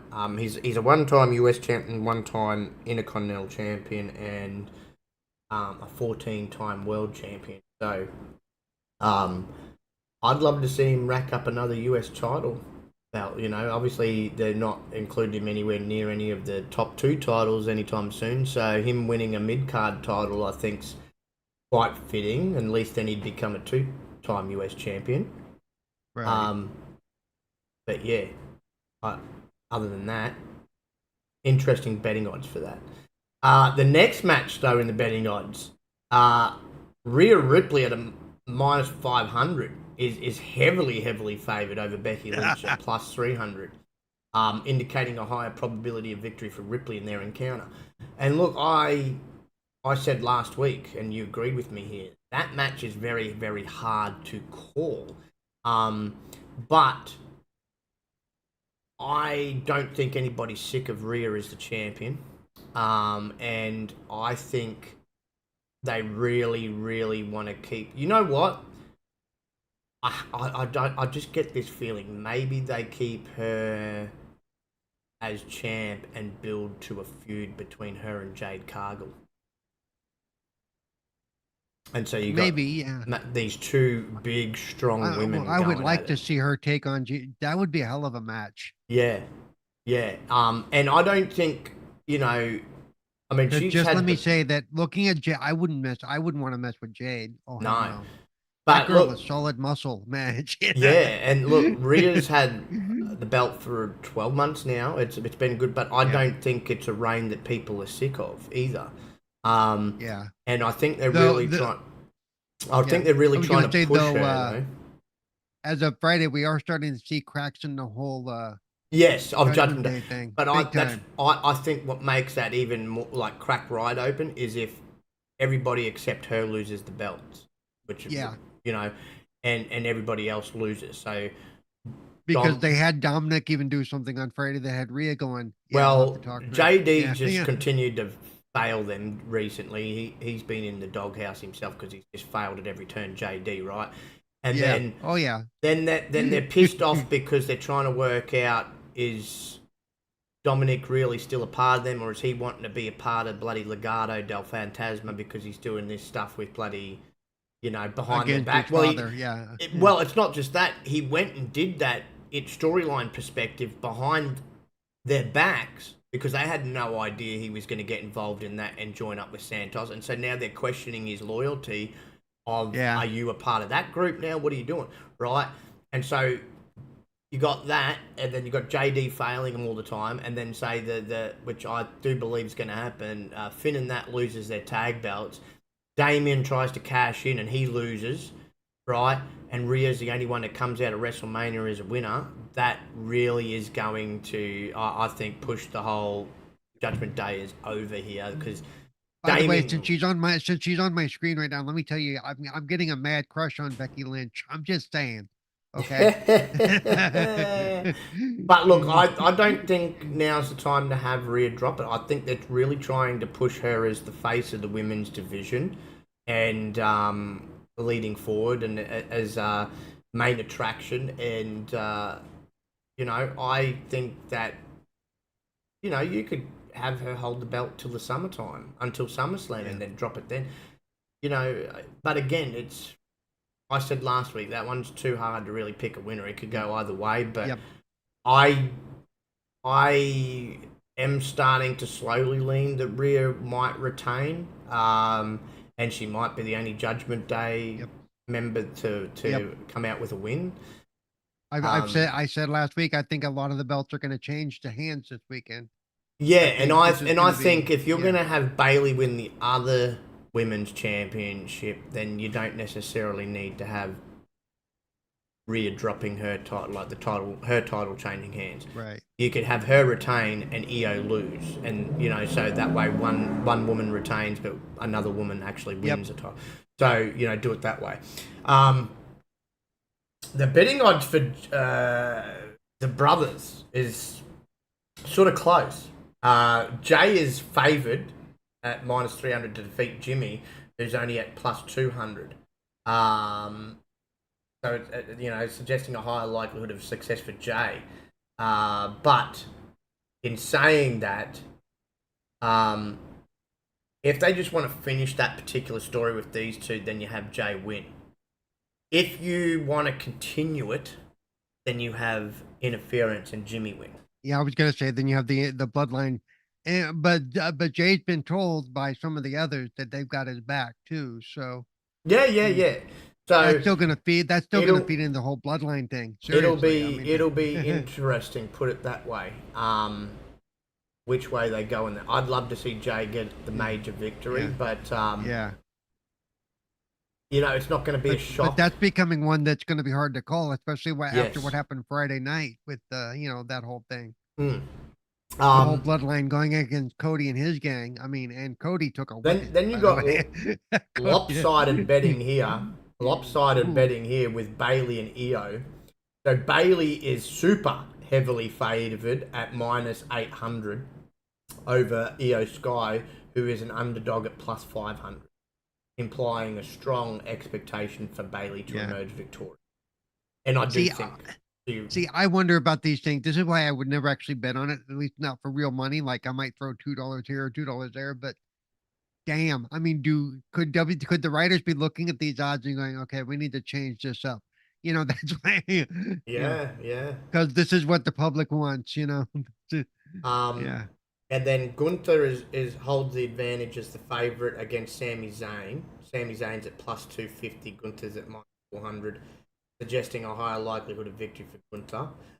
Again, this was another one I thought was very hard to call because Sammy's riding high again of momentum. Do you capitalise on that and have him win, or have you got plans in mind to have Gunther retain and have certain somebody else that we talked about earlier yeah, to come up and dethrone him, who's realistically throughout Gunther's history with the WWE, there's only been one person that's really done damage and beat him, and that's Dragunov.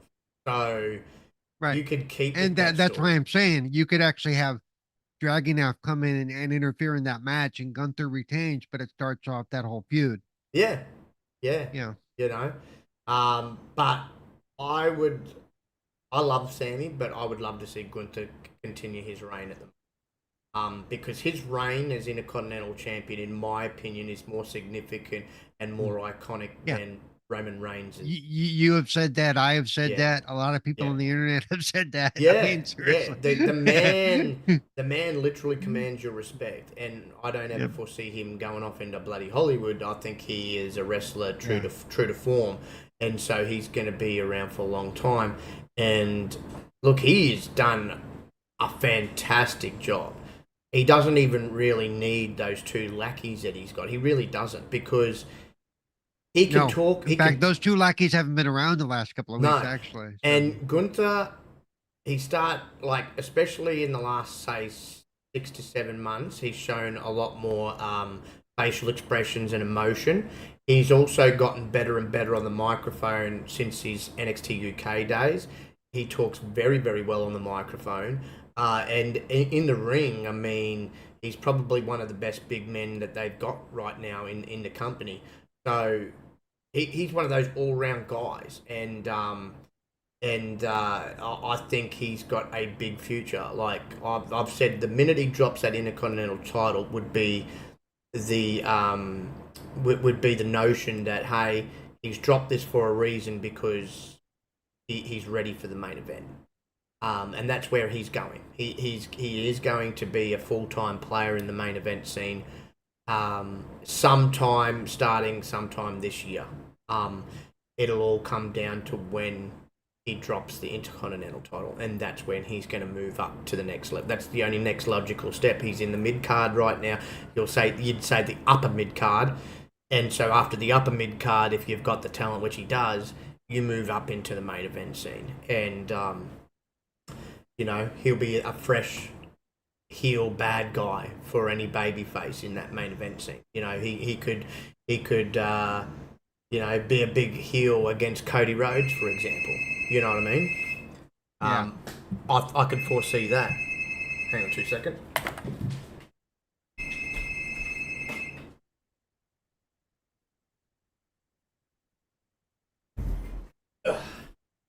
But yeah, he could be a big thorn in Cody's side, and I think that would play nice, like give Cody another challenge. You know, we've loved seeing Cody come over the adversary since he lost last year, especially against the matches with Brock and the like.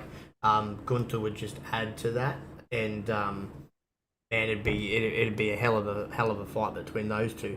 And then of course the other one here on the betting odds is of course Drew Mac and Seth, where Drew McIntyre is super heavily favoured at -650 over Rollins at +375, indicating a strong expectation for McIntyre to come out on top in their match. So, which, look, we've said that could be a very big possibility. Maybe he was promised a world title reign as a part of getting him to sign a new contract. Sign a new contract, yeah. Yeah. Which they've done that in the past with people. They've done it with Brock to get him to put pen to paper and stuff like that. So it's not out of the realm. And I've said the whole time it wouldn't come as a shock if he does, because Seth's been the only champ when it comes to that belt, and he's done it as a babyface. And I think it's time for a heel to have that belt. And I think Seth deserves a break. I mean, he has been literally the workhorse, not just the workhorse champ, but the literal workhorse of WWE. Yeah. Just night in, night out, putting his body on the line, defending on a lot of Raw. Not every Raw, but defending his title on a lot of Raws. Defending it at any cost. Like, he's been in everything. And so I think he's earned a nice hiatus himself.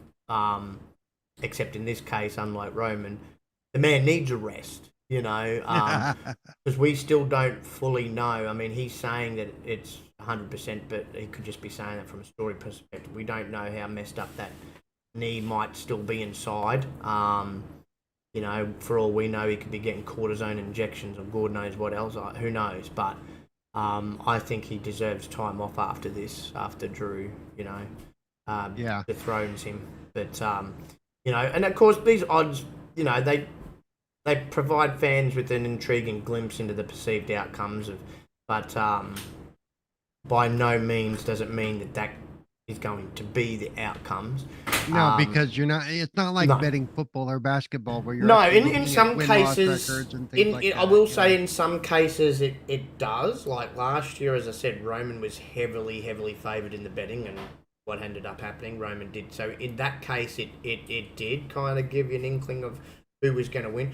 I think so. In my sense, when it comes to this betting odds, and like nobody should really be betting on a choreographed, scripted thing. Yeah. But anyway, if the betting is so lopsided that it's so heavy, and it was last year with Roman and Cody, that might actually be one of the betting things you could go off and say, okay, that person's probably likely going to win. So, for example, right, Bayley and Io, right?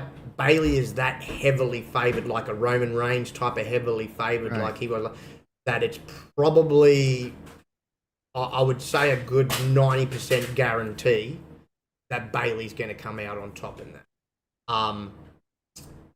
Whereas if the betting's closer, then it really could go any way. Yeah. You know what I mean? I mean, even with the tag match is so lopsided in the betting with heavily favouring Reigns and Rock that I dare say, and we've predicted it, that they will beat Cody and Seth, so that way it's bloodline rules the following night. Right. So that's only two of the betting. The rest of the betting, there's not such a significant difference. I mean, maybe you could say with Drew Max, maybe too, but Gunther and Sammy's too close, realistically. Same with the brothers. Rhea and Becky's still a bit too close. Logan, and even in the triple threat match, it's still too close. LA Knight is still a bit too close. Even Roman and Cody's too close.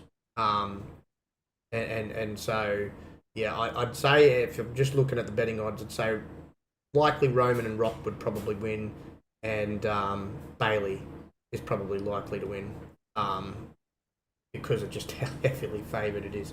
But yeah, they started doing this. I think it wasn't last year's WrestleMania before, and they only seem to do it with WrestleMania. And I'm like, why are we betting? What are we doing here? This is not real sport. Like, but hey, I mean, I suppose it adds to the fun for fans for this such a big event, and because it's such an unpredictable event, maybe that's why they do it for this particular Well, event. you know, and the ones with the large spreads like that, put $2 on each. If you lose one, you lose $2. But if you win the big one, you win a shitload. You know, it's like, yeah, Yeah, yeah, bet exactly. both ways. And some people do that. They bet both ways. You know. Why not cover the field, bro? Yeah. Yeah. You can't lose. Yeah. You were, by the way, you mentioned the fact that what's his name, just signed a contract. Yeah, I find it interesting that Cody just signed a multi-year contract. Could that be kind of telling into who's going to win this weekend too? Yes, yes. You know, As I said, I think Roman is Yeah. definitely going to take a long right. hiatus. I'll be shocked if he doesn't. You know Yeah. what I mean? I'll be I mean, shocked. they've actually already said he's going to show up less this year than he did last year, which even to me, Yeah, and I mentioned it, kind of telegraphed. Okay, he's probably going to drop the belt this year. Then, you know, yeah. You know, as I said, like it's not yeah, anything more for him to really no, do. Like, and I think they need a change at the top when it comes to that belt. yeah, And they need to finish this story. But I think they're gonna, as I said, I think they're gonna really make this story a story I th- at well, the end. I Of think I think by especially by The Rock pushing, the blood on the belt to Cody's mama and things like that. I Oh boy, honestly yeah, think that he they're really kind of telegraphing that, he because beat if they rip Cody off again this year, that's not going to go over well at all. he beat Cody I Rhodes, as JR would like to say, like a government mule. He he beat his, no, and like, did you see the clip that he uploaded when the camera stopped rolling? no, I didn't. No. Oh man, the language and everything. He's like, um, he's like, he goes, "You think when the camera stopped rolling that it's over? Nah, f that, f him." And right, and he whips him with the bell, gets more blood off his head. What? Whips him again. He's like, "Yeah, hey, Mama Rhodes, I got this for you, right?" He's like, "Yeah, you know your script." He goes, "Your camera stopped rolling. Your script, shove the script up the cat. Yeah, fuck this script." He's like, Though, yeah, though I have him. to say that when they got out to Cody's bus, right, and you see The Rock pull the camera away from Cody, and Cody wasn't bleeding. I think Cody actually cut himself or Yeah, put blood on himself when the camera wasn't looking at him. I think that's what happened there. yeah. You know, We so threw him into that if you know bath, what you, man. yeah, if you know what you're looking at, you're going, yeah, that's when he bloodied himself right But there. he beat his ass. And that's what I'm Yep. saying. Like, Cody is gonna overcome a lot, which at this WrestleMania, because as I said, I do believe they'll lose on night one, and it'll be Bloodline rules on night two. So everything will be completely against him. And as I said, the end outcome will just, I don't know, for me, it'll just make it more bigger and make it more significant, make it more special, where he have to overcome everything that's going to be thrown at him on night two. And there's going to Yep. be, everything's going to be thrown at him bar the kitchen sink, unless The Rock brings out the kitchen sink and throws that at him too. But, which wouldn't surprise me. The Rock's been hitting him and with bloody everything lately. Yeah.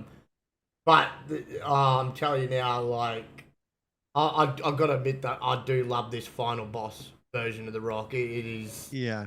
It is freaking good. I mean, heel Rock is always the best Rock in my opinion, because he's such a badass, and like this final boss version, man, is like, he's not one of those heels. Most heels, they run off scared, or they'll do something and they run.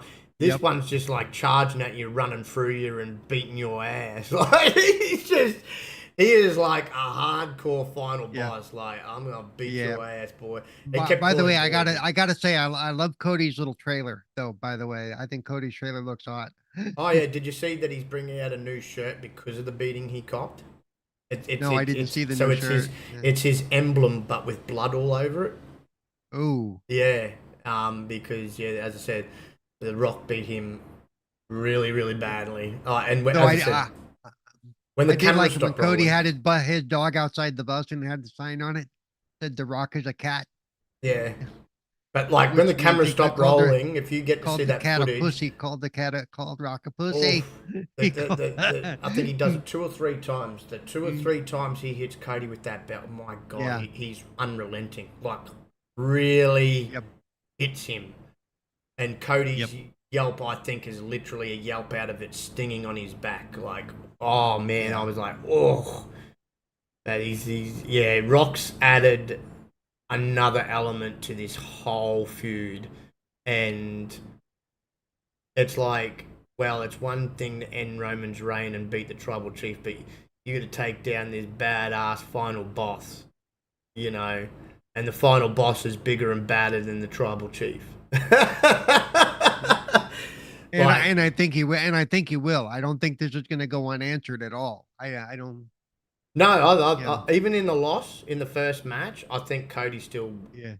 gets a good beating Yeah. on the Rock. You know, um, I But think. like I said before, I'm super duper fucking psyched for this Saturday. Oh man, the hype is there, and look, this is like I agree with you. Arguably, by the end of this, it could dethrone WrestleMania 17 as the greatest WrestleMania of Yep. all time. It really could. Um, and that's been one of the Rock's things with this. He wants to make this the greatest WrestleMania of all time. And I think by him having a No, presence there in itself. I honestly think this isn't the way they originally wanted to do that, but I think this is what's going to work better. You know. Yeah, yeah. And they're still going to have their match. Don't worry. As I said, they're setting the Rock and Roman match up for a Saudi show, the headliner Saudi show, Yeah. which I think will be perfect because the Saudis have paid big money for those shows, and they always tend to like a big headlining act. And so, without the belt being on the line, you could have those two going at it over who the Yep. real tribal chief is. And the good thing about that is, without the belt being on the line, then it puts the unpredictability there of who actually can walk out of that match the winner. Yep. Because you And could, like we talked about, The Rock could turn on Roman by the end of this weekend. yes, You know. to set that match up. I still believe, Yep. I don't think it'll happen in the tag match, but I still believe that on night 2, Rock is going to turn on Roman to start setting their match up. Because you can't just have them have a bloody match like they're going to have a match like, oh, we're cousins, we're family, we're friends, when, kiss, kiss, hug, hug. No, you want these two at each other's throats, being pissed off at each other, really, seething at the teeth over who the real tribal chief is. Right. I don't want no friendly freaking encounter. I want, he might be my family, but I'm going to rip his That's damn why head off. that's why I thought the idea of a Rock Roman match when they were all being friendly that's no Which good. was That's not a weird good because story. the first That's not a encounter, good story. the first Shit. encounter where they're having the big stare off, like there seemed like Yeah. a lot of, even if it was from a story point of view, a lot of heat there, and then that all changed and got flipped on its head. And so you want that back, and the only way you can get that back is to have Rock turn on Roman.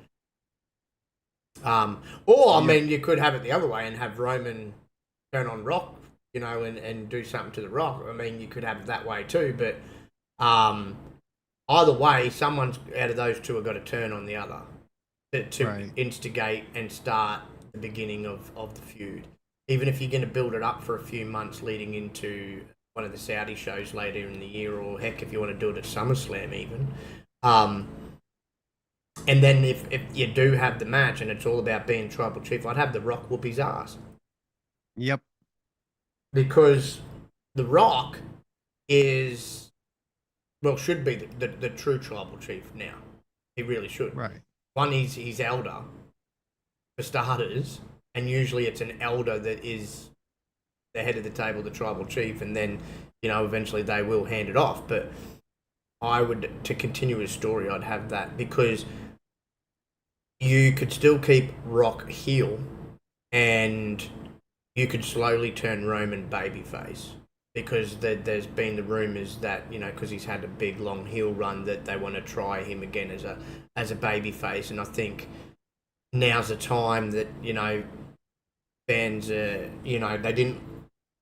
You got to let it happen naturally though this time around. That's the only problem. The reason why it didn't work the first time around is because Vince was forcing it, and Vince was force feeding him as a baby face. As this is the big baby face of my company. He's the new John Cena. He's the new He forced it. Whereas beforehand, and it was the first time, I don't know why Vince did it. I've questioned this the whole time. I don't know why Vince did that in this time, because every other face of the company, he's allowed to get over naturally as the face. He allowed Rock and Austin to get over naturally, and they both pretty much shared being the face of the company in the Attitude Era. He allowed John Cena to do it on his own. He allowed Hulk Hogan back in the day to naturally become that face of the company, the big baby face, obviously, because the face of the company is going to be the big baby face, right? So if you're going to turn Roman baby face, sure, allow him to do babyface type actions and keep Rock heel. So obviously that would help naturally make Roman the babyface, because Rock would be still that heel final boss. But let it happen naturally. Let the fans start loving him, because even though he's been a heel this whole time, there has been a good portion of that audience that's always put their finger up and kind of cheered him because they've enjoyed this heel run. And the heel run's been quite a natural, allowed to be a natural, you know, turn and a natural progression, which that's what they need to allow to happen to get him back to babyface again. And I think it's doable. Which isn't a 1 week or 1 month thing, by the way. I think he's been healed so long and so well. It needs to be a slow burn. It's got to be a it's got to be a slow, natural turn. I think you have him fully turn in the actual match. So if you're going to build the match up for a few months, you have him slowly turn. You have The Rock still be his heel self, which, as I said, will just help the turn, clearly, right? Yep. And then come the match, you should have that crowd right behind Roman, and the crowd also chanting "Rocky sucks" still, right? Yeah. And then make it make sense. And so that'll freshen it up, because I think Roman, you know, does need that freshen up now, as I said, because he's been a heel for so long. It's been a great heel run, and I think he needed it. He definitely needed it. And it made him less bland and boring, because as a babyface first, because he was being shoved and because he pretty much had to stick to what Vince wanted him to do, Vince made him very bland and very fucking boring and one-dimensional. Since becoming a heel, I actually think he's really come into his own, and he's become more entertaining. Even when he grabs that microphone from Heyman, he has been way more entertaining than he's ever been. And I don't think you need to. All I think you need to do is just make a couple of small tweaks to the character. You don't have to fully change him too much, because because I think the worst mistake they could make is they make him all of a sudden he's a face. He turns on The Rock, and all of a sudden he's buddy with everybody else and smiling everybody again. Else. You know, I would keep him.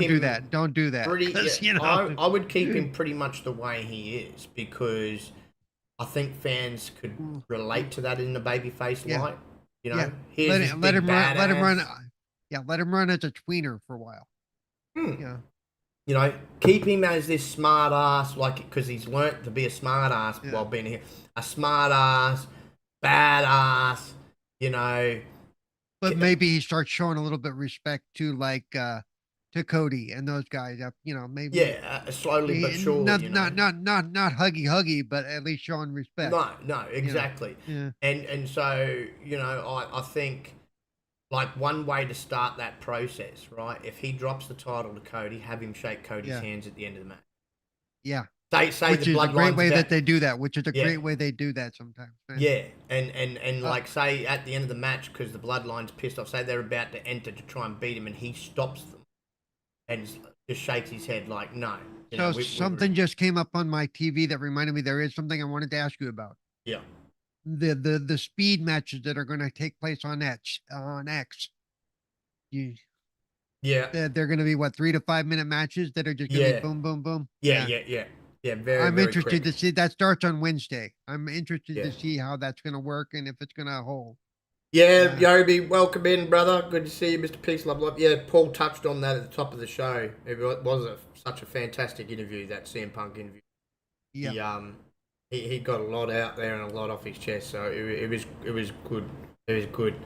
Um, and as I said, I think he himself is going to get involved in some way, shape, and form in that Seth and Drew match. I don't know how, and I don't know who he's going to attack. Maybe he attacks both of them because at the end of the Yeah. day, he's got an issue with both of them, right? So maybe he attacks both of them, or he attacks one of them. Either way, I think whilst he may be there initially as a part of the commentary or a part of the team, like with Booker and all them, where they're discussing, the matchups for the evening. That's how it'll start. But he will be involved in that bloody title match somehow, because he's very much continued to be a part of it and been in the middle of that time. Right? I mean, what was he talking about on the SmackDown? That maybe I should be the special guest referee. Well, although that wouldn't be a good idea because I wouldn't be impartial. Yeah. Or and like there's talk of him being on the commentary team. Well, we know if he's already there on commentary, he's outside the ring. So, And we saw what happens with that on Friday when, the entire commentary, yeah, all of a sudden there was a brawl. I mean, it's WWE's version of the digital media concept for Tina. Yeah, it is. And I think it's going to be pretty cool. Just adds a new little element, and they know that social media is a big thing. So, scrolling through, I'm still calling it Twitter. Scrolling through Twitter, Yeah. and hey, cool little 3, 4, 5 minute match, and it gives I guess talent that's more sort of looked at as extras a bit of spotlight. Because they're not being, say, fully used on the main roster because there's nothing really for them to sort of do, kind of thing. It's kind of be like a shorter version of Velocity in a sense. Like, that's what they used Heat and Velocity for back in the day. All the talent that really couldn't be showcased on the two main brands. And, yeah. I mean, another thing is you could use up-and-coming guys on there too, and guys and girls, and showcase them. And someone will be like, hey, they still all of a sudden they're on the main roster. Oh, I remember watching them have a few matches on that speed on the Twitters there. So it's a cool concept. We are in the social media era, and they're just obviously looking at ways to capitalize on that, and hence why I think they're doing the move now with because of how big these streaming platforms is. They're making that move to Netflix. Good thing, the one good thing, and I've seen this mentioned, one good thing about their move to Netflix, the Rock's pointed out, there won't be any language barrier. They'll be able to drop the F-bomb, the S-bomb, and every other bomb without being beeped out and stuff on Netflix. So the Rock's going to be loving that because he's been dropping the F-bomb left, right, and centre. Yeah. F him, F this shit. Oh man, I think the only time there still may be is, I believe somebody was telling me that the pay-per-views, the premium events will still show up on Peacock, so it'll be they'll probably still get muted there. they'll have to beep him out then because he'll probably still Yeah. be F this and F that, and I love it though. I love he's bringing that. It's like era. what is that, a test pattern? No, that's just the Rock talking. Yeah, I love it. He's bringing that attitude back, and like you mentioned, that attitude that he's brought has then brought out a new attitude in Cody, which I think is great. I love Attitude Era Rock, man, and I've said the whole time the Attitude Era is one of the best eras for in wrestling. It really was.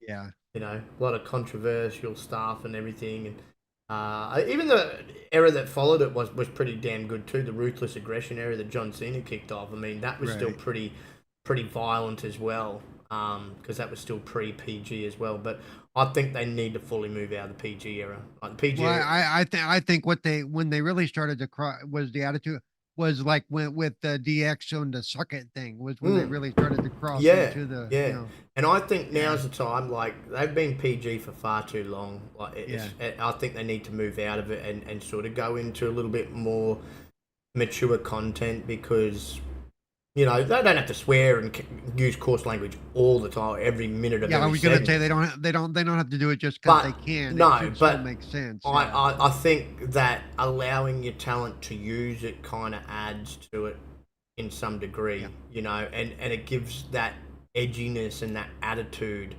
back Right. to wrestling, which makes wrestling, like, I'm going to steal Rock's line, it makes it cool again, you know. Yeah. Um, he's come back with it and brought the Attitude Era with him, and it's made wrestling cool again. And now WWE is running on all cylinders and got all this momentum.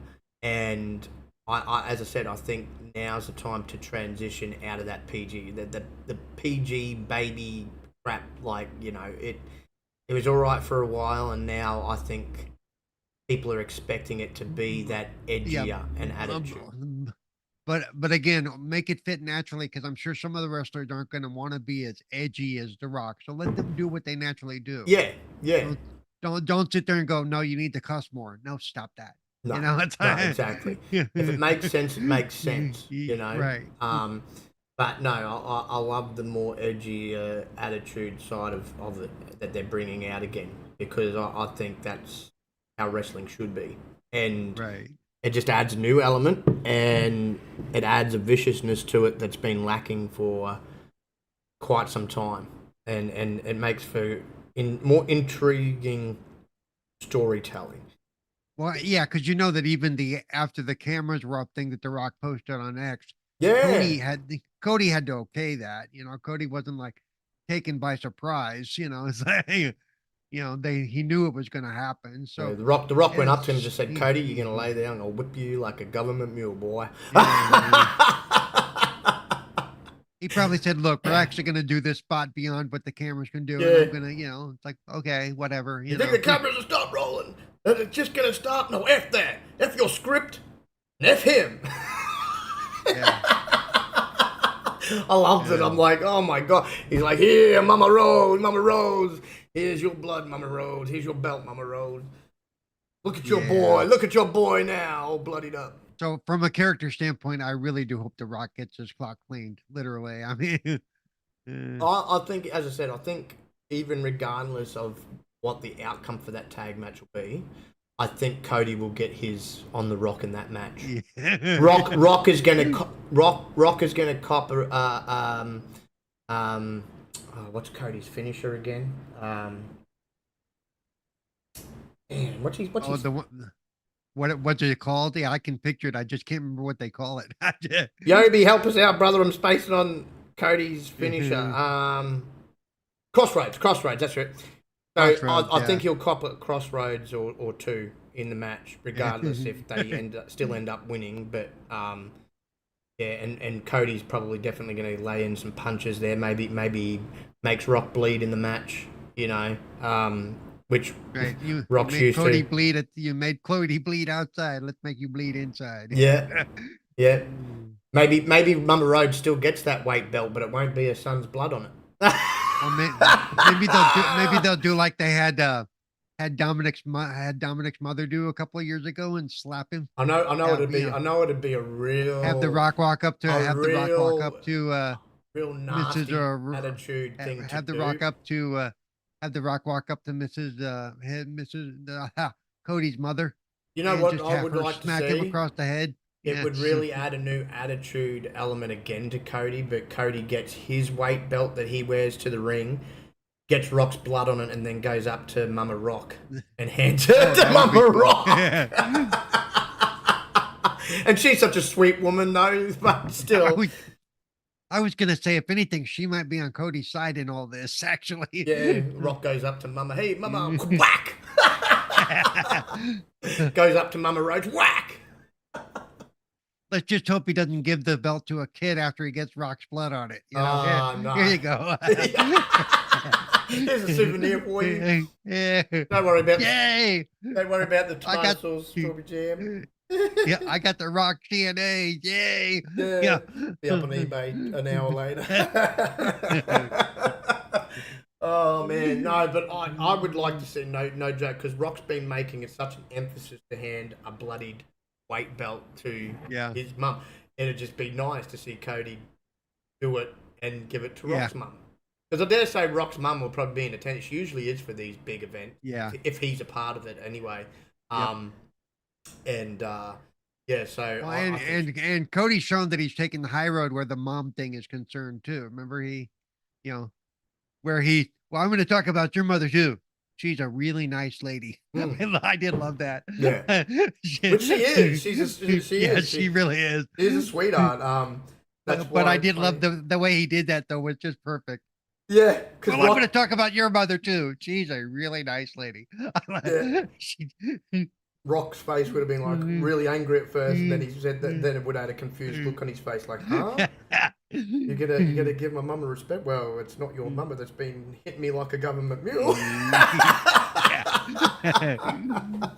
But no, look, it's gonna be. Look, I think top to bottom both days gonna be fantastic. I think Stand and Deliver on the Saturday, I believe that's earlier in the day before night one begins.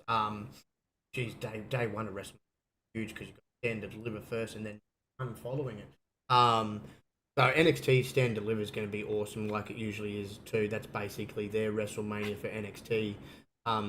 That's going to be an awesome card, and you just got some awesome nights of wrestling ahead coming up this weekend and matches. It is going to be off the chain. And as I said, I love that they've kept everything close to the chest, and it's so unpredictable. That's what I love about it. You know, when you get that and you're going in as a fan not having any clue of who's going to win what or who's going to show up, I think it adds more to the hype and the excitement. And by the way, I'm going to be really upset if next week go, dude, I can't do a show tonight. I'll be like, Hulk Hogan, man, he might show up. No, hopefully not. I don't want to see Hulk Hogan, but no, it's gonna be good, bro. Well, given that it's the 40, he might show up. You know that's. Yeah, he probably will. Maybe he's like a host kind of thing because he doesn't really fit into interjecting in any match. No, but he could be there. They could point him out. Yeah, Hogan's there. Hello, Hogan. And I mean, actually, it'd be good if a lot of those guys still showed up, you know, that are still just to be there. Hogan comes on stage and then Bret Hart whacks him with a chair and puts him in the sharpshooter. Yeah, that's right. Yeah, Bret's still got an issue with that of Hogan running away from him. He didn't even get that match in WCW. I was like, that because Hogan was scared of him. Or maybe like Bret Hart and Goldberg could be there and Bret Hart could lay Goldberg out with that. Yeah. Hey, Goldberg, look the other way for a minute. Whack! Yeah. Goldberg's still crying. Does it hurt? Yeah. Goldberg's still crying because he's owed one match. If I was Hunter, because Hunter really like him, I'll give you a match at WrestleMania. You against Asuka. Yeah. One, because you couldn't even say her name right, so that's insulting. And two, because you got an issue with her beating your record streak. And then she can just pin you and beat your ass in the middle of the ring. That'd be even funnier. Yeah, I still think he basically was showing his racism and his sexism all in one sentence. Oh yeah, but could you imagine him on podcast after something like that if he was made to verse Asuka and Asuka beat him? Like, oh my god, you wouldn't hear the end of it. He'd be crying. No, they haven't beaten my record. Then they had to whoop my ass. Oh yeah, sprayed him in the face and whooped his ass. I still want what's his name to cash in Senior Money in the Bank's belt and try to win the female belt. He gets pissed off. He gets pissed off because Rhea's the only one walking out with a belt. Nah, you're not. I'm coming down to cash in. And we know it's not going to happen, but geez, it would be freaking hilarious. It'd just be funny to watch. Or like you said last week, R-Truth steals the briefcase. Yeah. I'm cashing in. What are you doing? This is a woman. I'm cashing in. What? There's women in the ring? What? What are you talking? I still think, though, that him and Miz are a good possibility to win that tag match. I think they are a good possibility. If it's not going to be them, I think it'll be DIY. Gargano. You know, I think... The Miz has come a long way that he's willing to play along with that because he used to take himself way more seriously than that. Yeah, but they made a good look. They've been awesome. He actually looked like he's having fun though. Yeah, they were awesome Truth back in the day when Truth was actually a heel and he did the whole little Jimmy thing, and they were teamed up there. So they make a good team, to be quite honest. Oh, they do. I'm just saying that now work well that together. Truth is doing what he's doing, that the fact that the Miz just kind of plays along with it and has fun with Yeah. it, you know. You crazy bastard, you know you're not in the judgment. Like I am in the judgment day. No, you're not in the judgment day. like he kept calling he went they went out to the table, you know, Friday, and he kept calling him JBL. Where's your cowboy hat? I'm like, I'm not JBL, man. Yeah. Yeah, man, you gotta love. As I said, man, he is golden, bro. Like he is an absolute gem. Truth. Like you Yeah. couldn't get a better comedic wrestler, man. Like he just adds. He's And just he's good in hilarious. the ring. That's the thing. He's really Yeah. good in the ring. Surprisingly too, like people forget how old he is, and he still moves like Yeah. a freaking teenager, man. Like he's kept fit, and he can really wrestle, and you know, Yeah. but man, he is just freaking hilarious. I think he's been the best comedic gimmick that they've had in a long time. Like he is freaking funny. Like his every skit that he done with the Judgment Day, I thought was hilarious. Like when he's chilling in there and what are you doing in our digs, bro? Oh well, I changed this, I did this up. You know what I'm saying? Hey, look, I sold merchandise and hands him off money. Well, he is making money for it. And the shirts he had made up with his name scribbled on the bottom that he handed out. You know, people are cherishing those because those are great. You know, JD, you're not a part of. He's the ugly stepchild. You're not a part of Judgment Day. Get the hell out. You're not the one who's part of Judgment Day, true. But no, again, a phenomenal weekend ahead if you're a wrestling fan. A lot to look forward to. Should be a fantastic show. And we'll be back next week, obviously, to discuss the results and the fallout.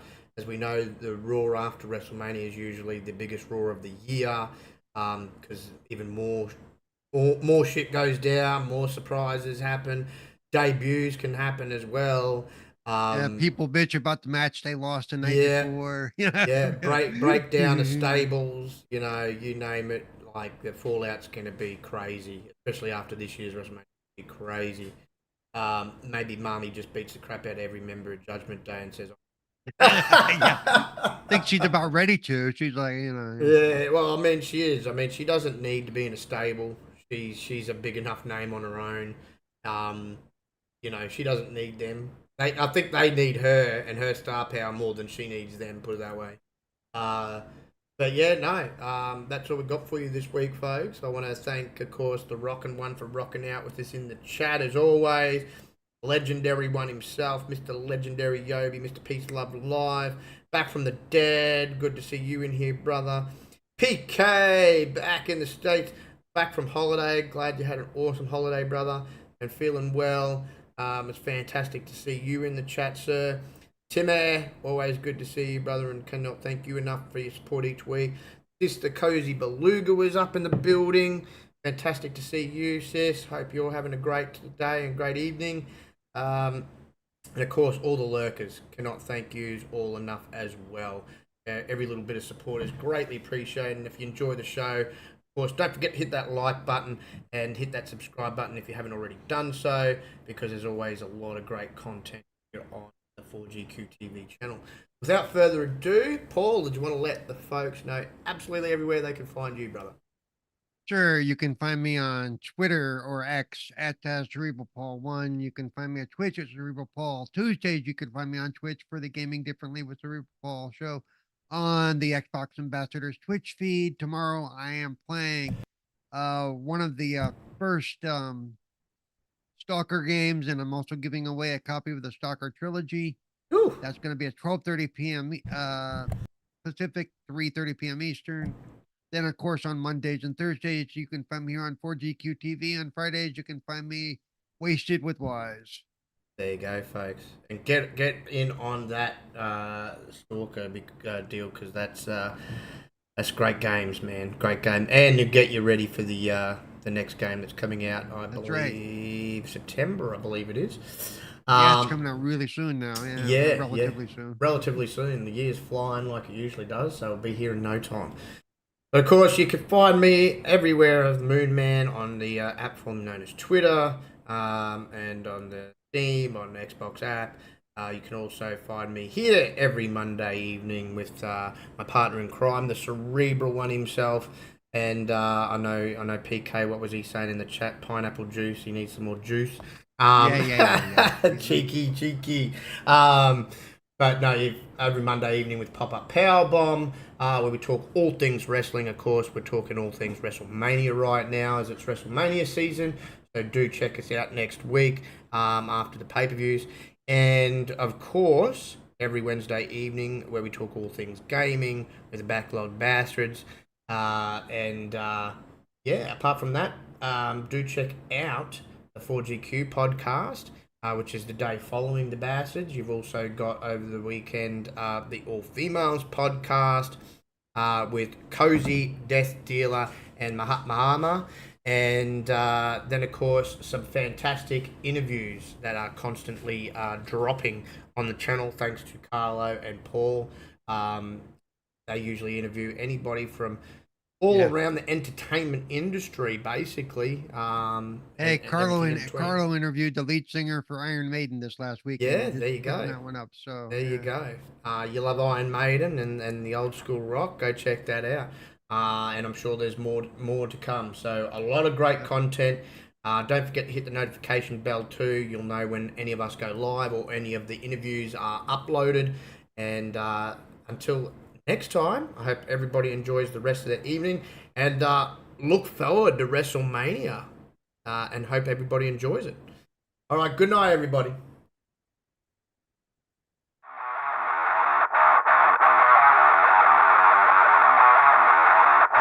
That reminds me, I'm going to reach out to